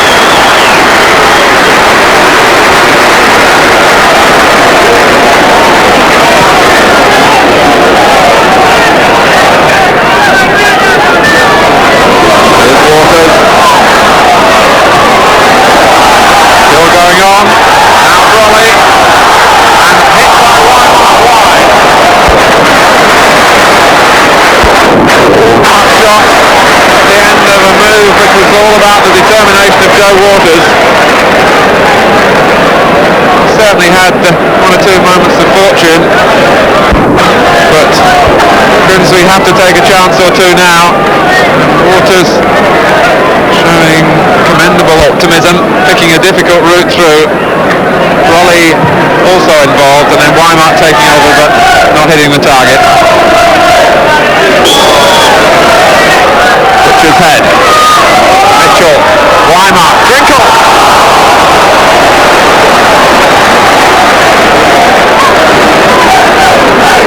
Certainly a half chance. Again, Grimsby needed a set piece really to create it. Long throw. Butcher only directing it to the edge of the area. Mitchell forward, then off Weimart, but Drinkle dragged it wide.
Shirt bloodstained now.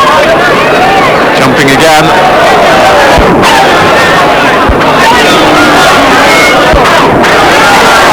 Wymark. Egan getting back at him. Here's Mitchell. Rolly. Bromby lets it run for Ford. It's a good cross. Provided one for Drinkle, who slaps his head with annoyance. McDonald got across his line to keep the header out. Sweeping move from Grimsby Town. McDonald makes the save from Drinkle.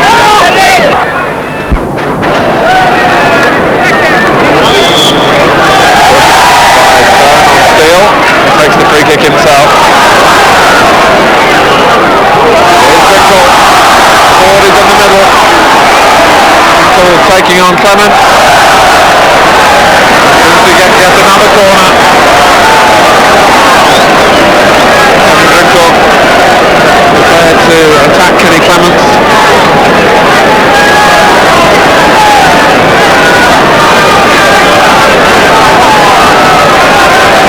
Brolly again over the ball. Again Grimsby have the line of three waiting to come in. And it's Steele and Ford. The ball reached him by the head of Oldham Jim Steele.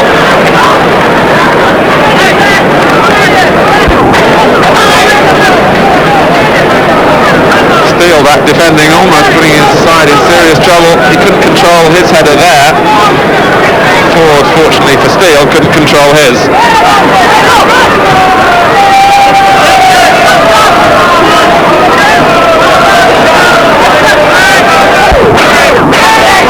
Here's Wymark. Waters. Header from Edwards wasn't a good one. Wymark again. Blocked by Butcher, away from McDonough. Now Steele. Butcher going ahead of him.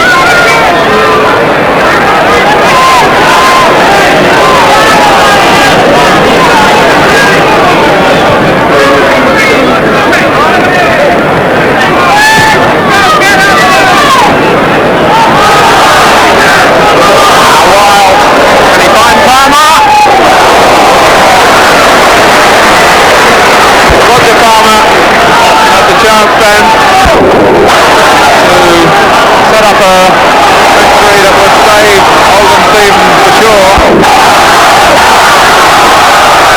Through to him by Wild. Batch blocked it. Reflected George Kerr to move it right the last 2 minutes.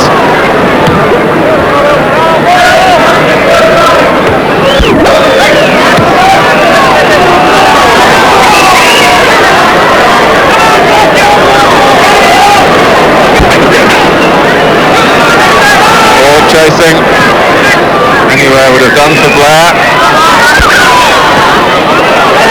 Come back by Waters from Steele.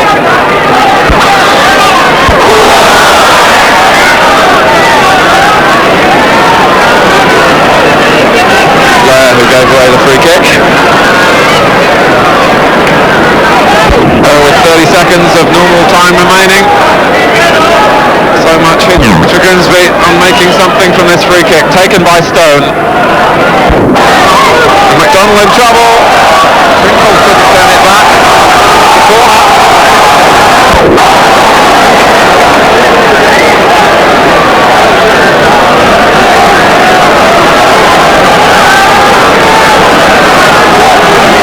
The corner. McDonald has had such a sound game for Oldham. Prepares to face one last critical situation. Wigington couldn't get there. Can Ford play it back in? Waters! Hit Butcher. When Grimsby had men to spare.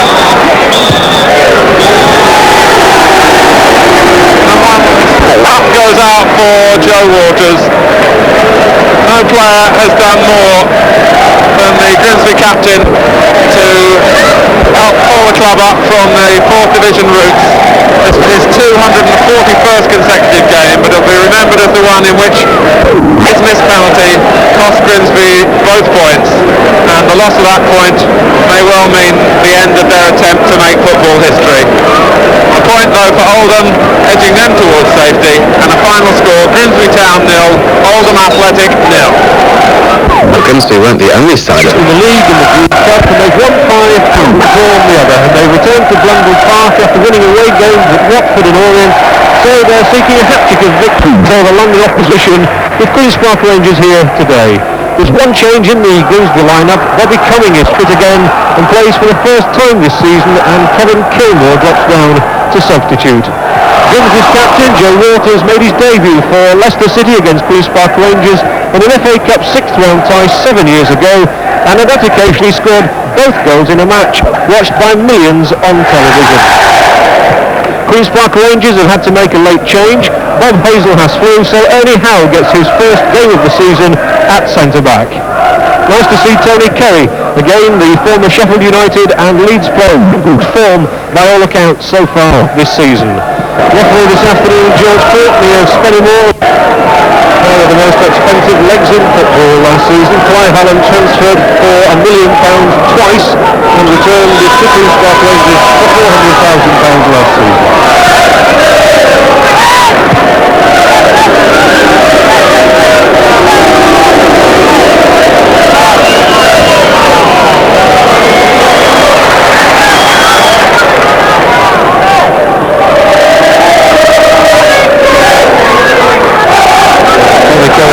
Flanagan on his left.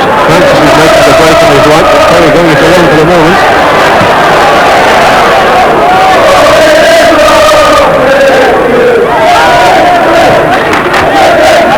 Well, a little bit tight on that side of the pitch. And that's a sloppy pass from Crombie. King seizes upon quickly, finds Stainward, and that's going to be Nigel Ratch's ball. A lucky from it, and no trouble in the end for Batch.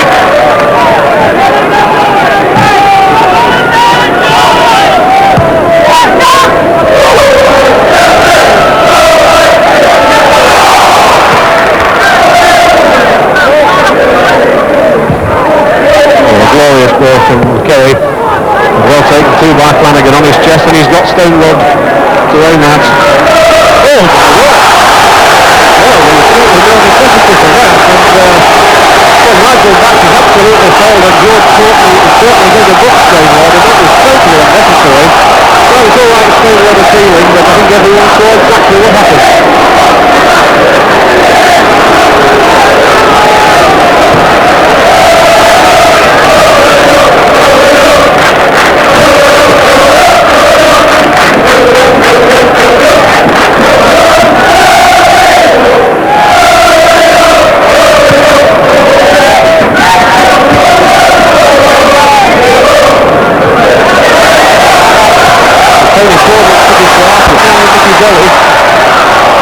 Good cross too, and that got Berridge a little bit to his start, but he was up again quickly. Number 2 is a bit together.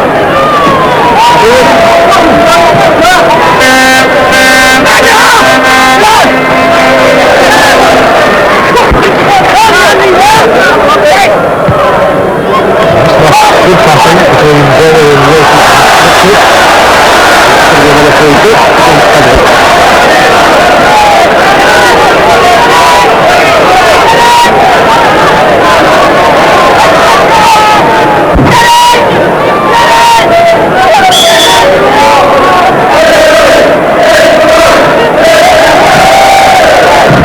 Is again the man to take the kick. He's on to the far post, and there are the big men, and there's a good header going in, and a critical score!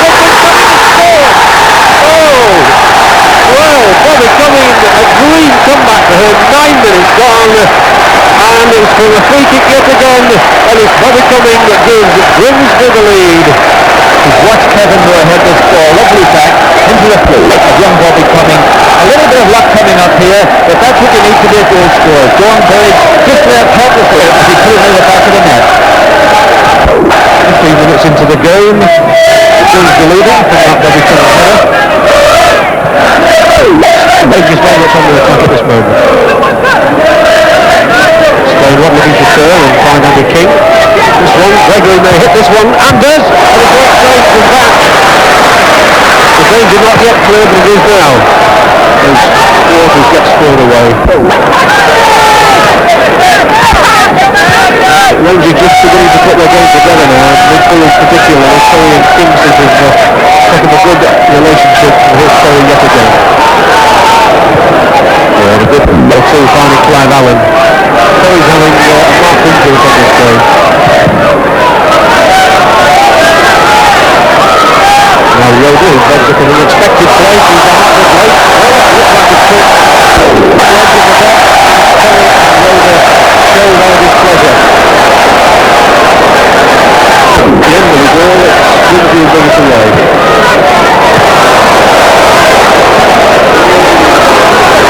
Well, they're good at that moment, certainly.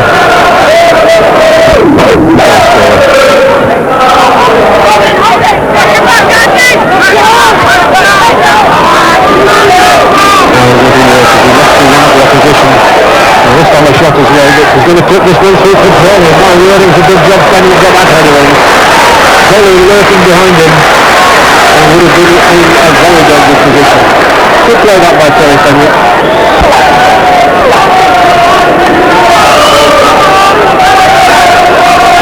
Well, Bromley will look for the big men. Now Grimsby scoring at corner kicks. They'll burst in all directions. And there they go, and it's a good cross this time, and he's up there, it's a goal! Superb goal! But in fact, referee George Courtney has whistled. Well, I think it was Moore who was up quickly to get in the header, but it's been disallowed by referee Courtney. Now the body coming in, Grant Gregory. Oh, it might still fall for him, and it does! Anthony's got his second goal! Oh, what a start for Bobby Connor!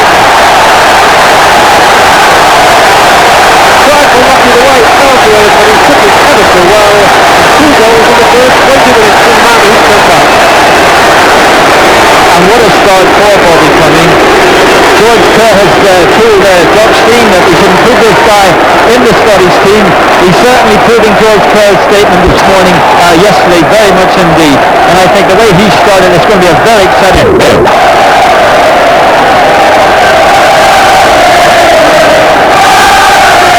Some pensive looks on the Stark Rangers bench.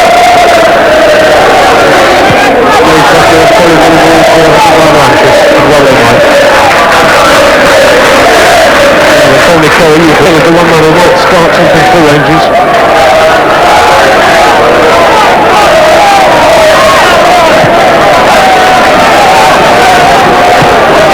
Well, Rangers are keeping it very open, that's making it an attractive game. One from England man to another. Francis and Curry, but beaten again by Curry. He's going forward. Going forward, back Roder as well. And the cross coming in. Oh! Well, Joe Francis and Adam got that one away, but at this moment, Rangers defence is all at 6 and 7, and Grimsby really on the rampage. Well, it's 4-2 and having just around already, and will spend his Rangers every set piece. Another corner, good volley. It was got for Walton. Oh! He's onside again, it's volley. Volley to the far post, and another corner. How the corner is getting away. Just look at the ball there, poised to strike. It could be any one of them. You really have to keep your eyes open as this one comes across. And he's got a big man, and Moore again got a header. And once again George Courtney said that he was pushing. Eddie Moore playing himself in a few problems.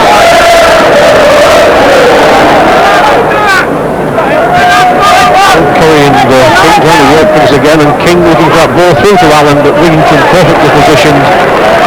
Just throwing header to Stone, then Drinkle, and now forward. Head tennis there for a moment.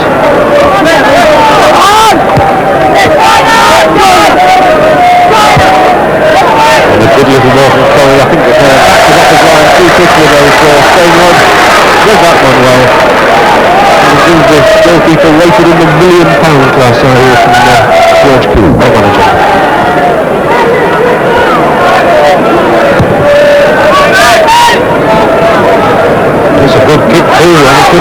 Grimsby volley. He's only got Pennick in front of him.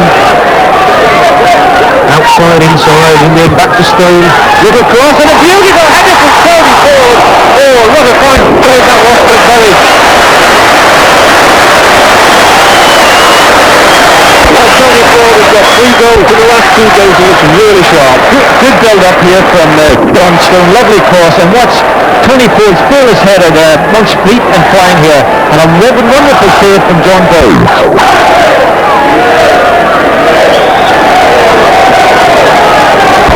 First I thought that was going in. Now what a chance as Bolly takes this corner and moors up there again. And Bolly will get a second opportunity to flip it in and find his men.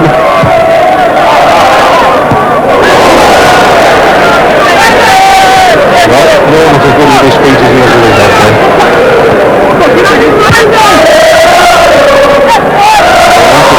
Flanagan, Mitchell missed it, and Allen has the chance to get something through here for Francis. And the free kick outside the area. Stone's the man who gave it away.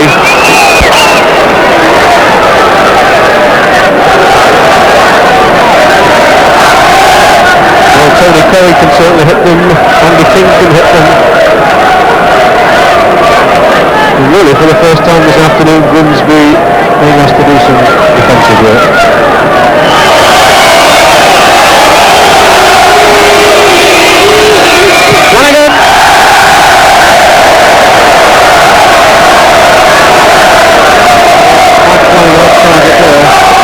Amazing how you can spend all week planning free kicks here. Tony Curry hits this to Mike Flanagan for the shot is well off target.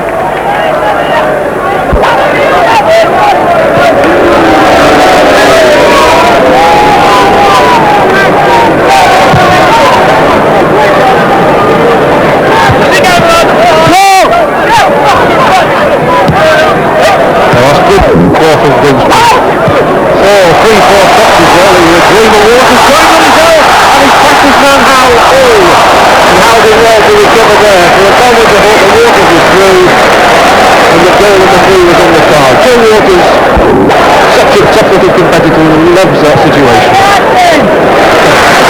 George Kerr allowing himself a wide smile there. Still happy with 2 goals in the bag already. Brings this through. 2 minutes to go.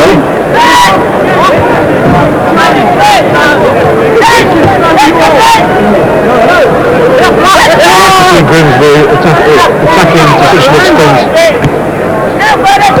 Has taken over, had 1 man back in their own half. Now Brinkley, he's got Ford going for him. Tries to find a way through himself and does very well through. Right across for Ford! Oh! Well, that one struck Loader. Otherwise, Tony Ford might have got on the score sheet yet again. So effectively, Kevin Brinkley is so tidy on the ground. A lovely cross to Tony Ford. And unfortunate, it was well blocked by a Queen's Park Rangers defender. Otherwise, they've been 3-0 down.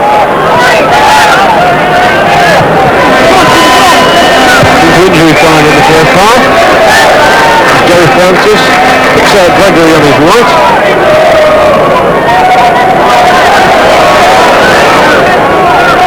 And now it's Kevin Moore again.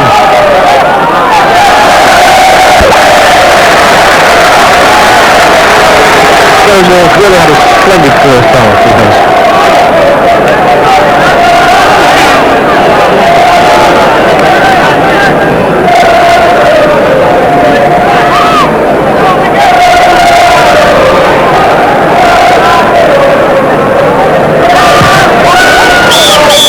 There we go, half-time whistle, and Bobby Cumming, undoubtedly the man of the first 45 minutes. He struck after just 11 minutes with a header on his comeback to the Grimsby side, his first game this season, and then would you believe it, in the 20th minute it was Cumming again, a slightly fortunate deflection, the ball in his path, and Cumming made no mistake. 2 goals from Bobby Cumming, and that leaves us with a half-time scoreline which will no doubt delight the Grimsby Town side of Grimsby Town 2, Queen's Park Rangers 0. So very good first half for Grimsby Town, leading by 2 goals. They'll make your impressions of the first half. Well, a wonderful 45 minutes, but like it is in football, I only hope they can sustain it, because if they do, this will be 2 perfect halves and a wonderful start really for Grimsby and manager George Kerr, because I think the form that they've been showing, certainly they could be then there to death at the end of the season.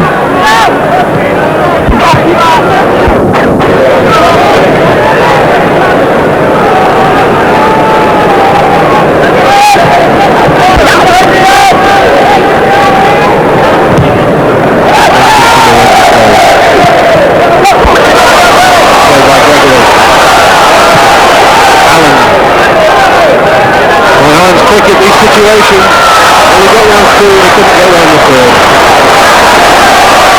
Now coming once on the left,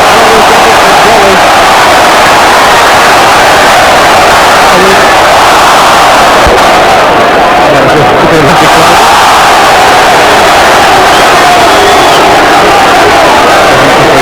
About the plainest free kick you could possibly imagine. Bob Mitchell with the free kick. Call it left-footed, and plenty of men up again. Tony Ford makes the first run, and very good Tony against referee Courtney on the spot, and the free kick. I happen to think that referee, and especially Mr. Courtney, are a little bit protected towards goalkeepers. You can't go near them and challenge at all. This was again a very fair challenge in my opinion indeed.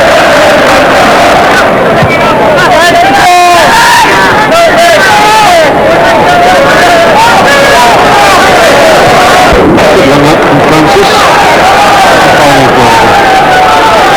Oh, great play. Flanagan gets inside. Allen! Well, that would have been 2 points on the rugby league ground, but this is fault here.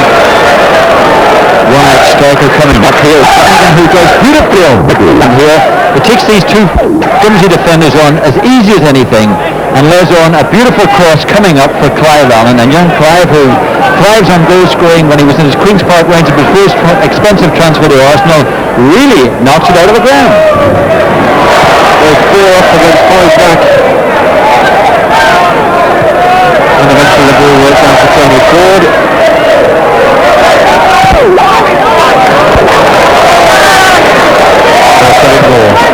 Little floater towards the penalty spot. Loader and Henrik throws in a single. Oh, beautiful ball there for the King and Allen. Well, I thought he was actually offside, but the flag goes down and Allen goes through and works his way inside the area. Oh! Well, he worked the opportunity well and didn't finish it. Tremendous ball through from Andy King, and young Clive Allen on the end of it. Just watch him come inside here, and does well to kick on into John Stone, and then unleashes an Almighty shot from where I was sitting. I thought it was he made up for his earlier miss, and bang, just watch this explosive shooting. Fortunately, it went for Grimsby and on the side of the net. Nice it back to goalkeeper. Free kick for Rangers. Just getting on top of the last few minutes. Still not out of this game by any means.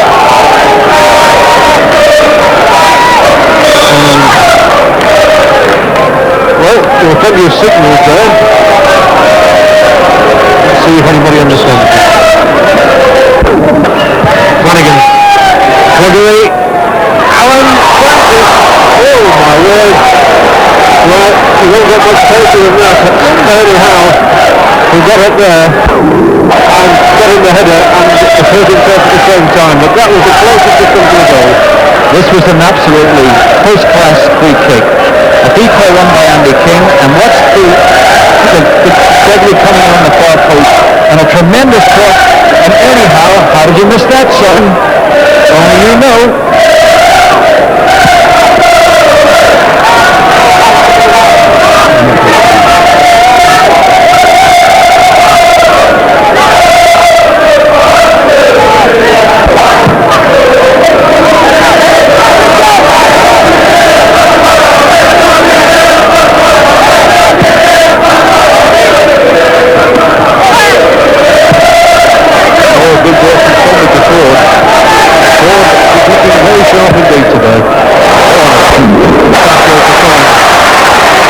Gregory will go outside if he can, and does, and gets the crossing.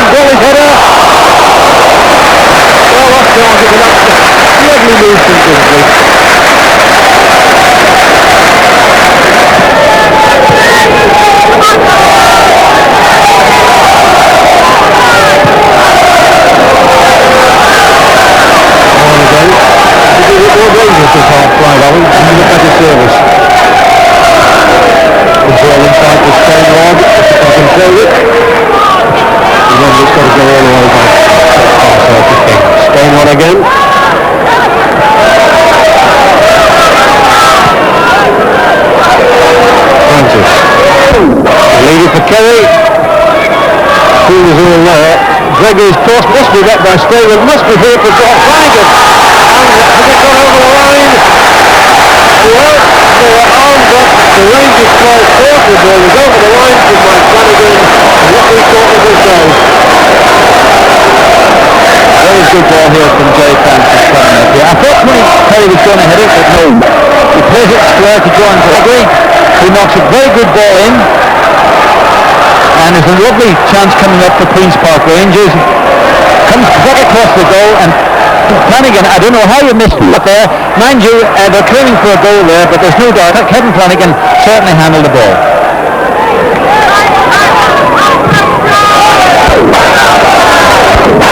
Well, Rangers are going to go for another one because Kevin Kilmore about to come on Grimsby. Grimsby who goes off.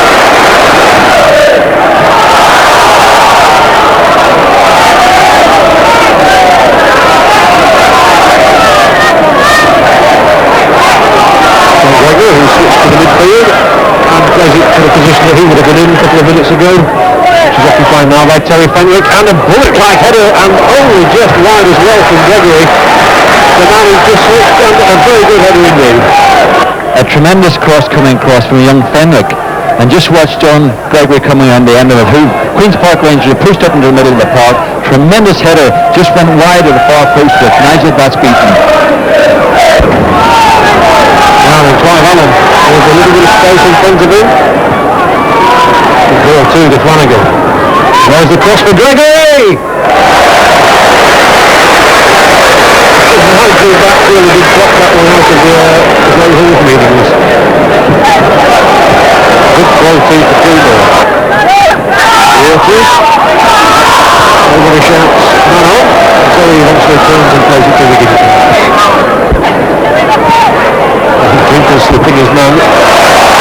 Forward. And on the action again. To the position Tony Ford loves. If he can get across here, there's a chance. Well, Kilmore was in. Page was there.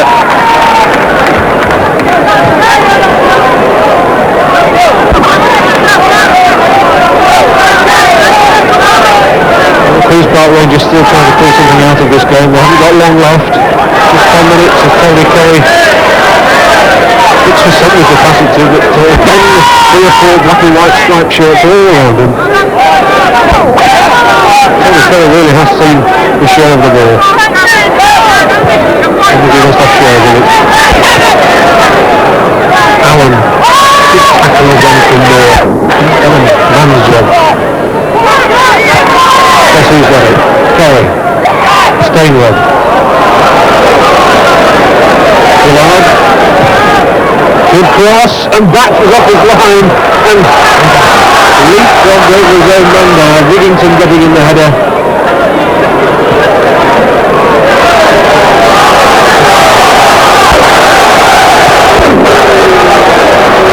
Warney rather bad goes quick, and Gregory is hurt and not tackled by Thornbury. Well, it's a ball both men have to go forward. Gregory worse than this, or more, I think she's going to go through this to the referee. It's a dangerous position this for Grimsby. The 2 goals feel good, but they can't afford to get anything away, and Tony Curry knows how to exploit these sort of situations. He's got Francis inside of him, and finds Francis, who hits it, and it's a good shot. Well dispatched.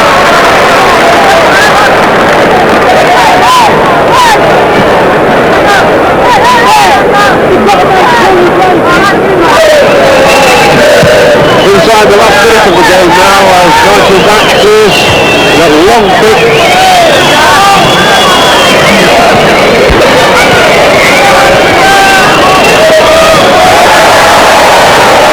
There's Bobby coming, the man who's got 2 goals. The South again got 3 for Leeds last week. We see coming got 2 today for Grimsby. And that's what separates these sides. Kelly. Waters spreading it out to Stone, good running by the full-back.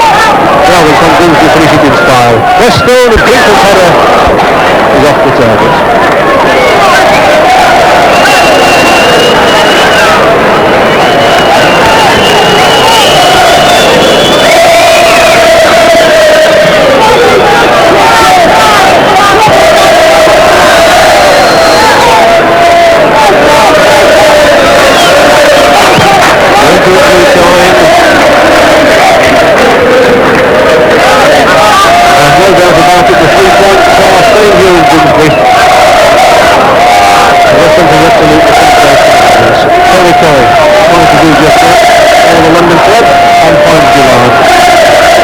they get a consolation as Gillard comes inside and finds Terry.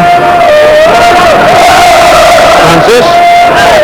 Good chip on, good play through to Gregory, which he does. Consolation goes to Rangers. They put John Terry into the middle of the park. He's made all the difference here, and just watching, he's on the end of this lovely 1-2 certainly from Jerry Francis, the ex-England captain, and he put that ball away there as well. So keep on in the middle of the park and really look a good side. And there, that's just how late it was. The final whistle blows, and 2 goals from Bobby Cumming in the first half. In the first 20 minutes, won the day for Grimsby. Two Park Rangers will be considered by everybody favourites to go up, but Grimsby have won with a workmanlike performance. The final score here at Wembley: Grimsby Town 2, Queen's Park Rangers 1. With me, Bob Cumming, obviously the happiest young man in Grimsby. Bob, tell us a little bit about your injury, your first game back today. Yes, I've played a couple of reserve games, but I had a pulled thigh muscle and it kept recurring each game I played in. So really I've just had to keep resting it and keep training, doing weight training and try and build it up. No reaction from it? So far, no. And that's the sort of start of it. A brilliant start for you? That's true, yeah. It's the way I would like to start and it happened today. You scored any with your head? Yeah, quite a few actually, yeah. But man, it's a lovely thing that those set pieces, everybody seems to know about them, but yet they don't seem to do It's very hard to stop them now because we all run a different way, and if they actually mark us, then we get the yard on them. And if they don't mark us, we get the run on them and get the jump on them, yeah. And it seems to work each time. I thought Burge was going to get your first one, you just got a hand to it. Yeah, I just got a hand to him, yeah. But I just managed to get there first, and I just felt it hit my head, then I got hit. What about the second one? It seemed it's a slight deflection. Yeah, well, when I took it inside, the ball actually hit the defender's legs, then hit Mills again, and it went in front of me. So I was able to take my time and just aim it for the far post. Everybody thought last year, really, it was a sort of flash in the pan, but you've really started where you left off last season. Yes, we had a bad start last season, there's no doubt about that. But we all knew we could play, and it was just sort of getting the confidence to go and actually playing as a team, which we had with it. Trevor Aylett got 2 of Barnsley's goals, and defender Mick McCarthy scored the other. Unfortunately, this game was more Visits to Sheffield in 3 days. They meet United in the World Cup on Tuesday. Hope to rediscover early season form, which produced 4 successive away wins. They've conceded 7 goals in losing at Chelsea and Leicester since then, and today they're without captain Mick Spoons, who has a knee injury, as well as goalkeeper Nigel Batch and fullback Dean Crombie. Spate's place is taken by former England international Trevor Wymark, but the man Wednesday will fear most is striker Kevin Drinkle, who has 10 goals to his name already this season, including a hat-trick against Sheffield United, and Drinkle was one of the scorers when Grimsby won here for the only time in their history the season before last. Today's referee for Wolverhampton is Alex Hamill, and Grimsby playing in their change strip of all red, of course in those famous blue and white stripes. That was Kilmore trying to lay the ball back for Drinkle, and Lanny McCulloch getting his first touch and unable to put the ball in the path of John Pearson. That's Cooper's clearance, and the ball not quite kept in. Glorious sunny day here at Hillsborough, perfect footballing conditions.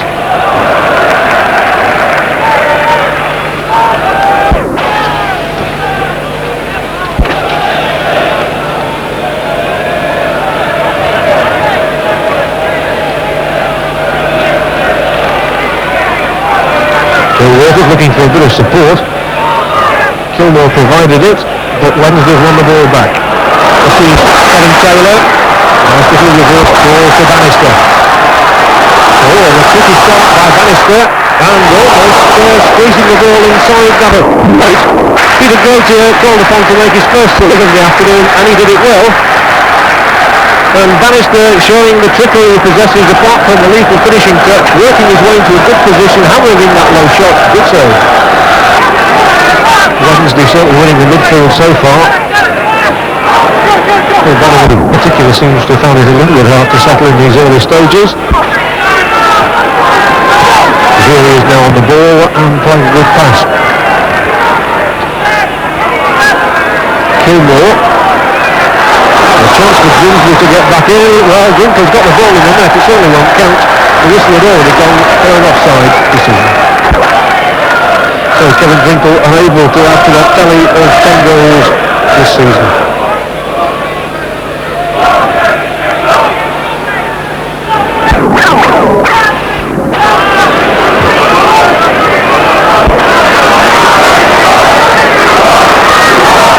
Pearson lunging, but Grimsby have got the possession back. For the moment they had. And Pearson's done well to come back and help out. And gives the ball to young Bailey. Nixon on the turn.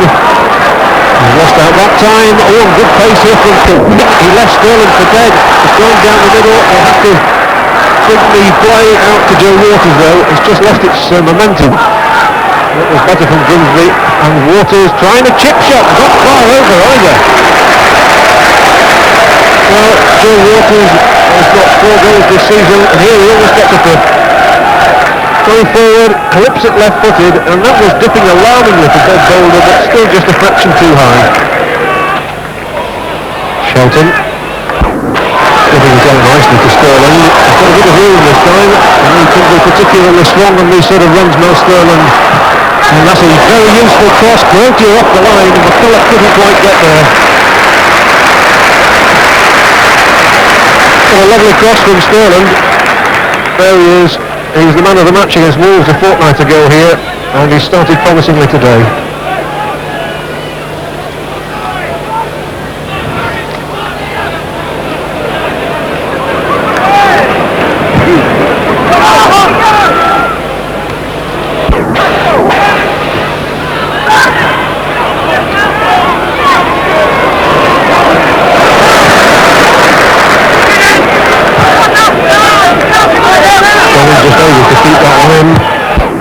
Crosby keeps it going forward.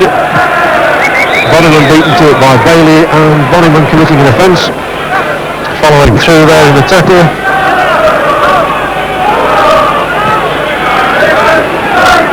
So again Grimsby having to funnel back, and their afternoon has been all about defensive work. And they were defending well with Cooper once more.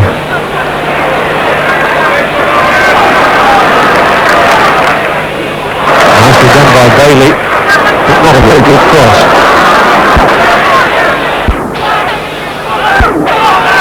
Here coming almost turning Sterling, he's fought him off well. That's caught from behind by Wymark, who acknowledges the fact. Nothing very malicious about that, but the referee right on the spot awarding the free kick.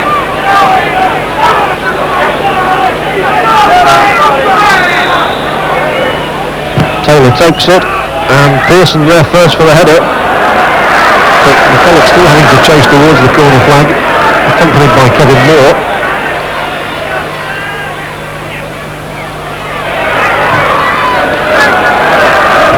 And it's all right this time by Cooper.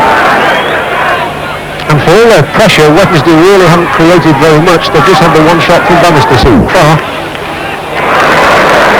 Exon and Shelton working nicely together. Shelton still going, he's inside the box this time, Grotier off the line. Exon, can he make it count? Can Pearson, the ball stuck between his legs. McCulloch, will he go for him? What a messy goal, but does that matter? And Mike Lyons gets his first goal for the club, and he's one to remember for a very funny reason. I really didn't think the ball was ever going to go into the net. Gary Shelton's the player who makes it tick from the start, getting into that good position. Grotie's a bit unlucky there, the ball rebounding. Maxon cuts it across, Pearson gets the ball tied up between his legs. McCulloch fires it in, Cooper off the line. Thank you very much. Mike Lyons scores 1-0.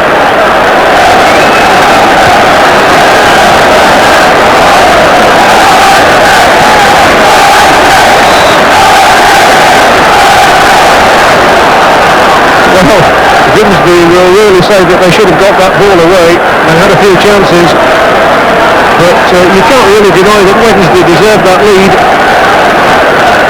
And Mike Lyons getting his first goal, in fact, since one for Everton against Manchester United last April.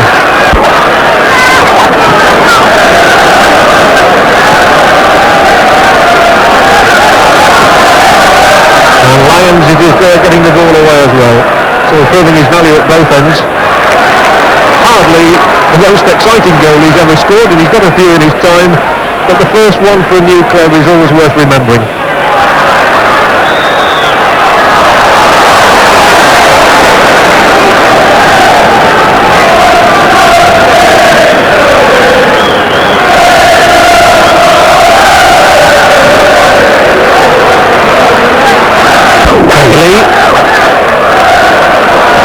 Shelton, who did so well in the early build-up to that goal. He's had a pretty good start to this game, Gary Shelton. Now Bonnyman for Grimsby. Gilmore losing out to Shelton, and now Smith. And again, Wednesday got plenty of men up here. Megson could try it himself, or he could swing the ball out to Pearson, who's in a good position. Back for Megson. Oh, is it a penalty kick? Again, the referee shakes his head. Corner kick, but no penalty. Well, it's the second time Wednesday have appealed for a penalty. In a good position, and as the challenge comes in from Cooper, the referee's in a good spot to say no penalty. Bonnyman, he's got two men on his left as well, and Drinkler's in a particularly good position. Ball played a little far ahead of him. Still there though, and the ball could have been turned back into the path of Bonnyman, and there would have been danger. So there's Bonnyman now. Looking for coming this time. We've only got two men across there to aim at. Those long legs of Noel Sterling stretching and bringing the ball away. So the Wednesday fans sign relief once more. Bannister getting clattered, but still getting the ball through. Here's Bannister, can he make it two? Inches away. Pearson was the man who was the toe end away from the second goal. Bannister's speed is always going to pose problems. He takes the return ball from Bailey, cuts the ball back across goal. It could have gone in. Pearson could have nicked it. It didn't quite make it.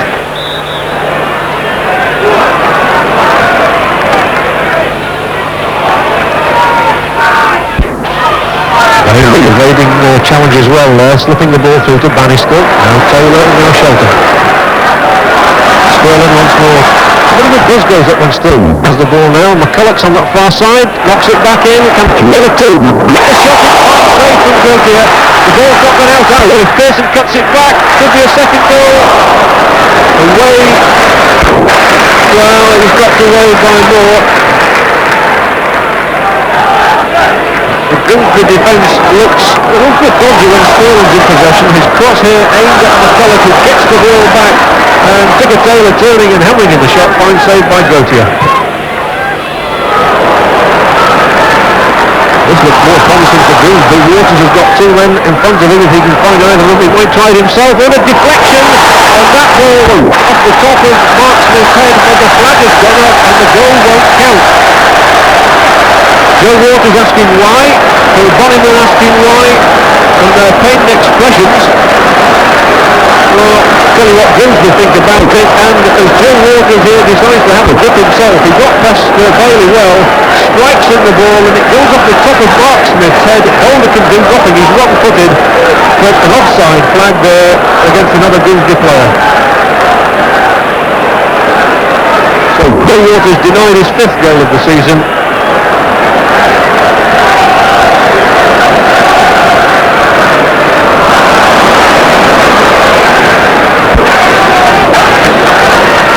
You could say that Grimsby can count themselves a little unfortunate in that the player Winkle wasn't in a sort of a position where he was taking advantage. But now it's Wednesday with Bannister, and all up there, Pearson gets the header in off the target.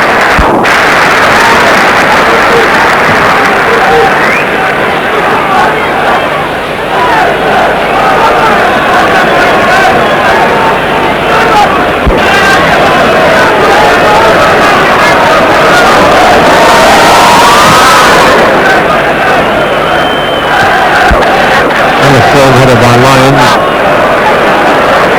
They've won it back, and now coming. He's got good skill. Bonnyman getting ahead of Shelton.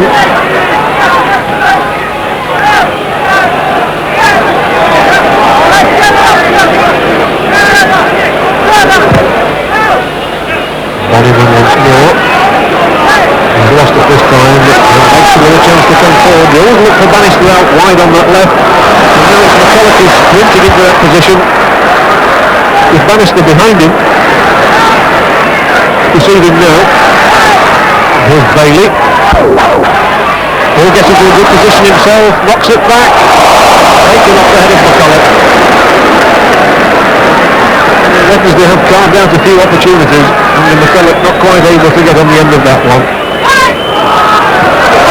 Well play once more by Sterling. The request has been more and more. And Bobby Cumming there. Gary mentioned having a go at coming off the ball now. Sterling really was caught by Cumming. He was going to be good. Well, he mentioned that no need done really to come in, and we can see what happens. There's the ball, well won in fact there by Sterling, who kicks the ball and Cumming going into the back of him, and over the top he goes. It was like a racehorse again free. Sterling's up again, and Cumming has had his name taken.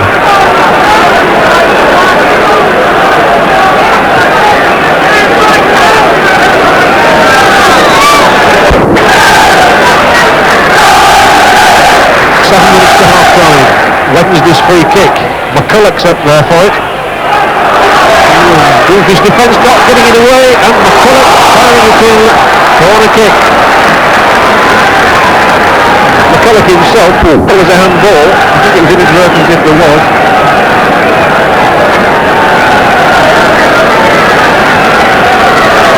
So Wednesday looking for a second goal before the interval. Bannister's corner could provide it. Not so comfortably away for Grimsby. Bannister again with a chance to chip it in. Cooper doing a wonderful job. He gets the first touch to it.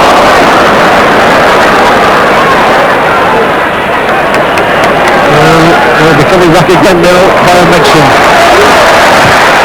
Sweeping it out left foot and lovely football. Owen Bannister's cutting inside. This is where he's so dangerous. Still going, wiggling like an eel around that penalty area. Turning, twisting. Now Pearson with a header forward. Denied by Weimark. Constant pressure from Sheffield Wednesday here.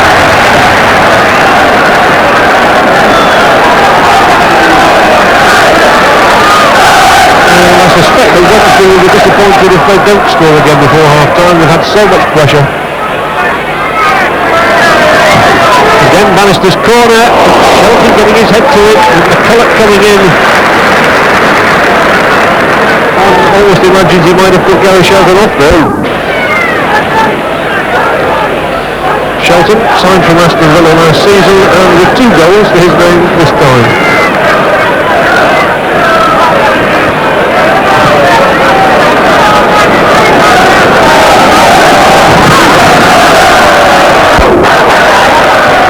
Taylor. Oh, Pearson. Lovely header out to Bannister. There's been a lot to admire about Sheffield Wednesday's work in particular in this first half. And a lot to admire about Cooper's defensive play, which was good then. Oh, the ball nicked back by McCulloch. Now Shelton. It really is relentless, this. Bailey's cutting out this time. Well, how ironic if Grimsby should capitalise. Kilmore. Sprinkles up in the middle. Grimsby looking quite dangerous when they do break.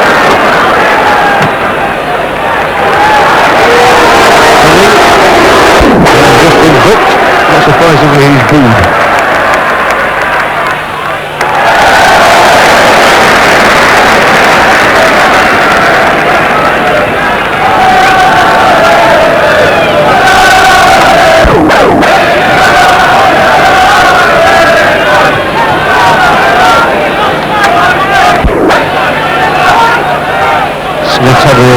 As far as Crosby, there's a bit of a misunderstanding, but the ball went through all right to Weimark. Now put him in, useful kick forward as well. Cumming couldn't quite turn. McCulloch finding Pearson well there. Oh, he had to really use that header till he got the ball through, but he did. And now Bailey takes it on. Bannister's inside the penalty area once more. Turning again, getting the ball inside. McCulloch bravely putting his head down. Kevin Moore coming over that time. Bannister again looping it up into the air. applause all round at Hillsborough.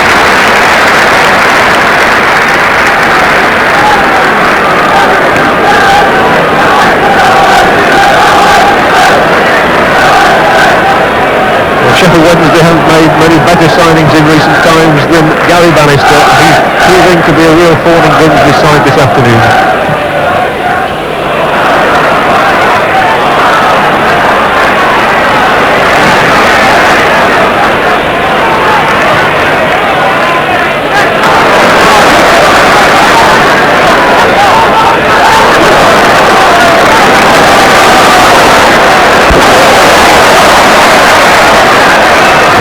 Trying to trick Waters just outside the area. Once more it's played into the path of Bannister. He's not put a good ball over this time, and it's Bonnyman who clears it over as far as Bailey. They are really up for so much more quickly. The Wednesday players getting to the ball much faster.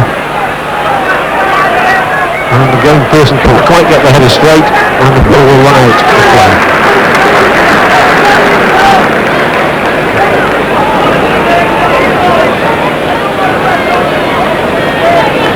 Pearson just experiencing one of those runs that all strikers have. He just can't seem to get the ball to the moment.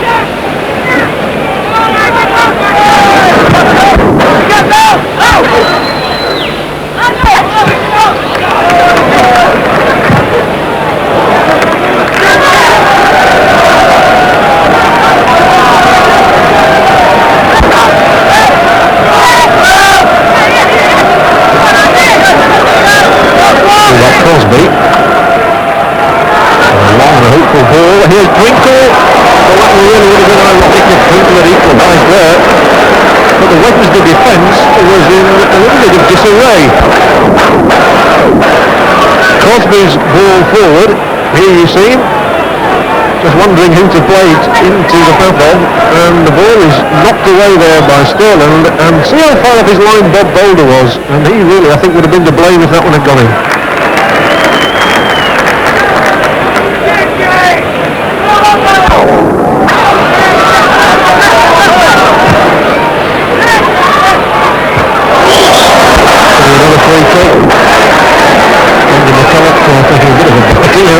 Getting the free kick for Wednesday.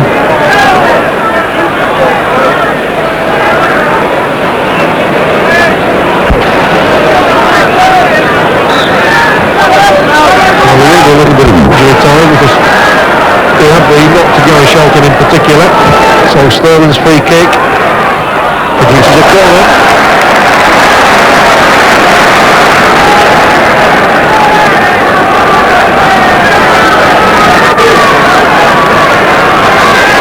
Corner kick again, it's Bannister's kick, great here, just putting the ball over his crossbar. I don't think he was too sure about where it was going to end up there. Having said that, he did his job well in the end. Wednesday have another corner as we creep into injury time in the first half. But it's a trick, right across the face of goal. Good corners these by Gary Bannister. Here's another troublesome cross. It was Lyons getting his head to it. And it's finally away by Kevin Moore. Grimsby really has lived very precariously at times. They might well do so now again. As Bailey sets Bannister going. Not a good cross though. And an easy cut for Gautier. He put his right foot just about over his line. Fortunately, they've got the ball.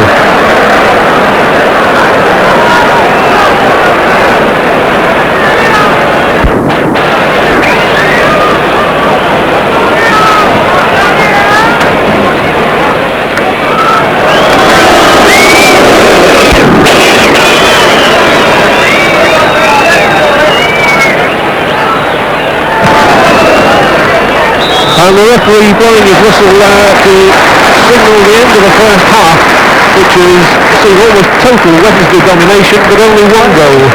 And that scored Mike Lyons, the most almighty scramble in the Grimsby penalty area. And Sheffield Wednesday will be pleased with their work, but displeased perhaps with only that one goal from Lyons to show his first for the club. Welcome back to Hillsborough, where the second half is about to get underway. Camel blows his whistle, and I would like to have been a fly on the dressing room walls I'm sure that Jack Charlton and David Booth had plenty to say to their teams at half-time. Wednesday because they've really only made one of many chances count. Grimsby because they've never really wrestled free from the stranglehold Wednesday have exerted in midfield. And it's Wednesday already in possession at the start of this second half, and a useful run by Taylor, who's inside the box and did well to get there. Megson, almost a dramatic start to the second half. Jim Waters, it was, who got back to get a lower corner. He won't mind that.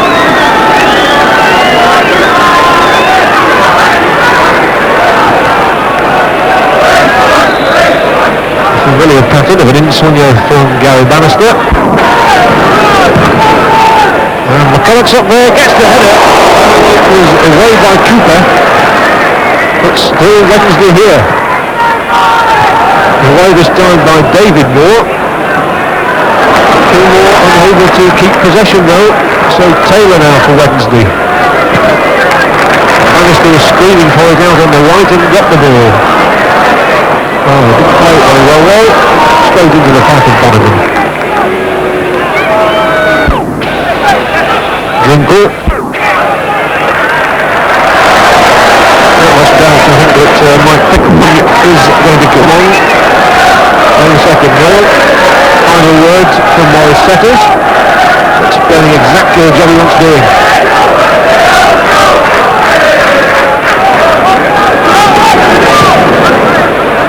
Lions free kick. Pearson's got the knock on to McCulloch, back into the path of Bannister. It's going to come across wide now to Taylor. Again, they couldn't quite conjure up anything from what looked a very promising situation. Nor will they do so now. Waters a bit of room this time and plays it all forward for Bonneman, and the ball went straight to Lyon, so he's wasted the opportunity. Coming totally put off his stroke by Sterling, and once more as well. Megson, Sterling continuing a very strong run down the right, and here he comes into it. Locks flying, legs going, good cross, oh my God, quite close here. Bannister it was coming in, and the keeper got there first. As well he did too. Megson feeding the ball into the path of Sterling, and then he got tickets to stay in, and the Sterling centres. Bannister coming in, and Drapier makes the catch.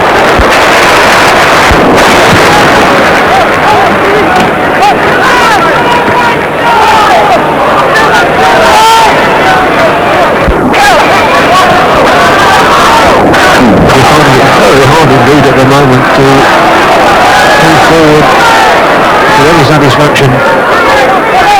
Wednesday really closing down in midfield on them. You see, that's what happens, they give the ball away as they've done now. Shelton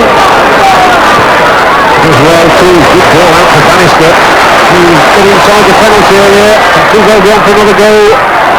They left the defender getting back there, Crosby. Bannister so alert in those situations. He was quite sure whether to have a pot shot himself or cut the ball back. So again the big men, Lyons and McCulloch and Pearson are all up there. Smith joined them. Oh, the clear header! Well, for Shelton. Gary Shelton's the player. We're all seeing he's probably going to come off in the second half because of the injury he picked up. And here he might well have scored. Bannister's corner, and one imagines the Grimsby defence is looking out for the big man, and Shelton steals in there, perfect position, can't make it count.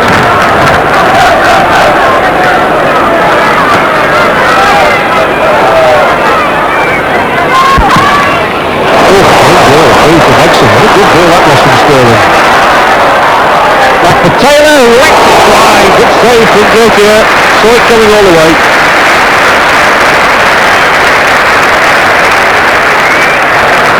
So began with this lovely ball from Sterling. First time pass through to Megson.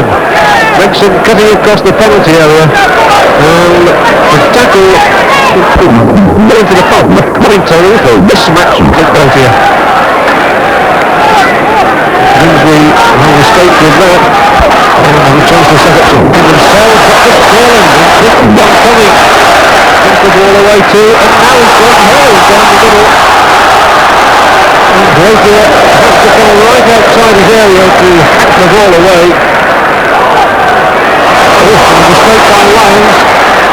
set Grimsby up here. Drinkle. Now Kilmore. And eventually it's Mark Smith who gets back take the decisive tackle.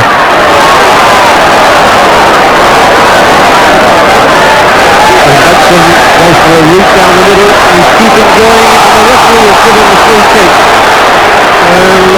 Well, it's so easy, of course, when you're sitting up here or in the crowd to say that he should have allowed advantage.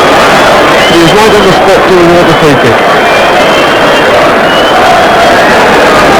But a situation really where the referee really wins.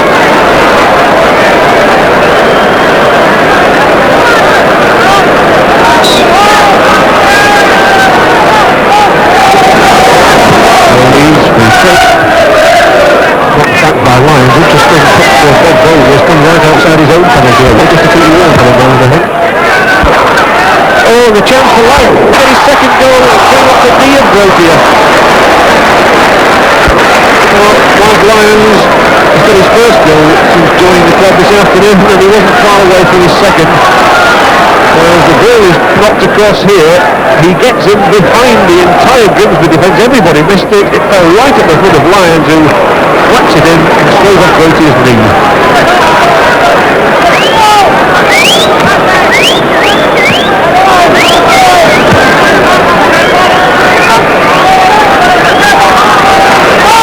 Midway through this second half then, and Megson now coming forward for Wednesday, who still must feel as though they should have had at least one more goal to show for all their efforts.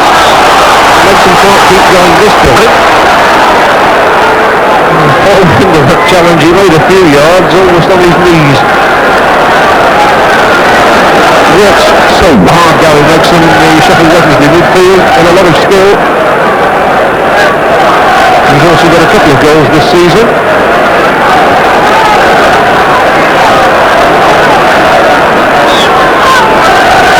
Something here for Megson, who cracked that one. Unfortunately for Wednesday, it was nearer the cameraman than it was the goalkeeper, but he took a deflection.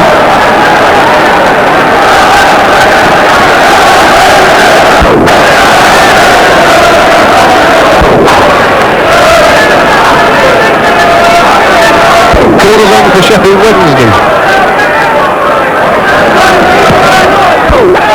Still again at the far post, Smith. Just can't quite get to it as it came back across the penalty area. Drinkle's now asked to hold things up for Grimsby while any support arrives as it does now with Donovan. It wasn't a good ball, but Kevin Moore's still there. They've thrown so many passes that they're just that fraction too short and lacking in pace. But here they are looking for an equaliser. Drinkle going up. And applause, third applause to Belcola, who made the catch under pressure. Grimsby about to make a substitution, by the way, as Sheffield Wednesday come pouring forward in numbers once more. They've lost the ball. Still Crosby, who's in possession at the moment, with the fly to come off. And notice the opposite fullback, David Moore, coming into the picture, doing very, very well too. Now the referee has spotted that Grimsby want to make that substitution. An ambitious one, taking off a defender and putting on an attacker in Tony Ford.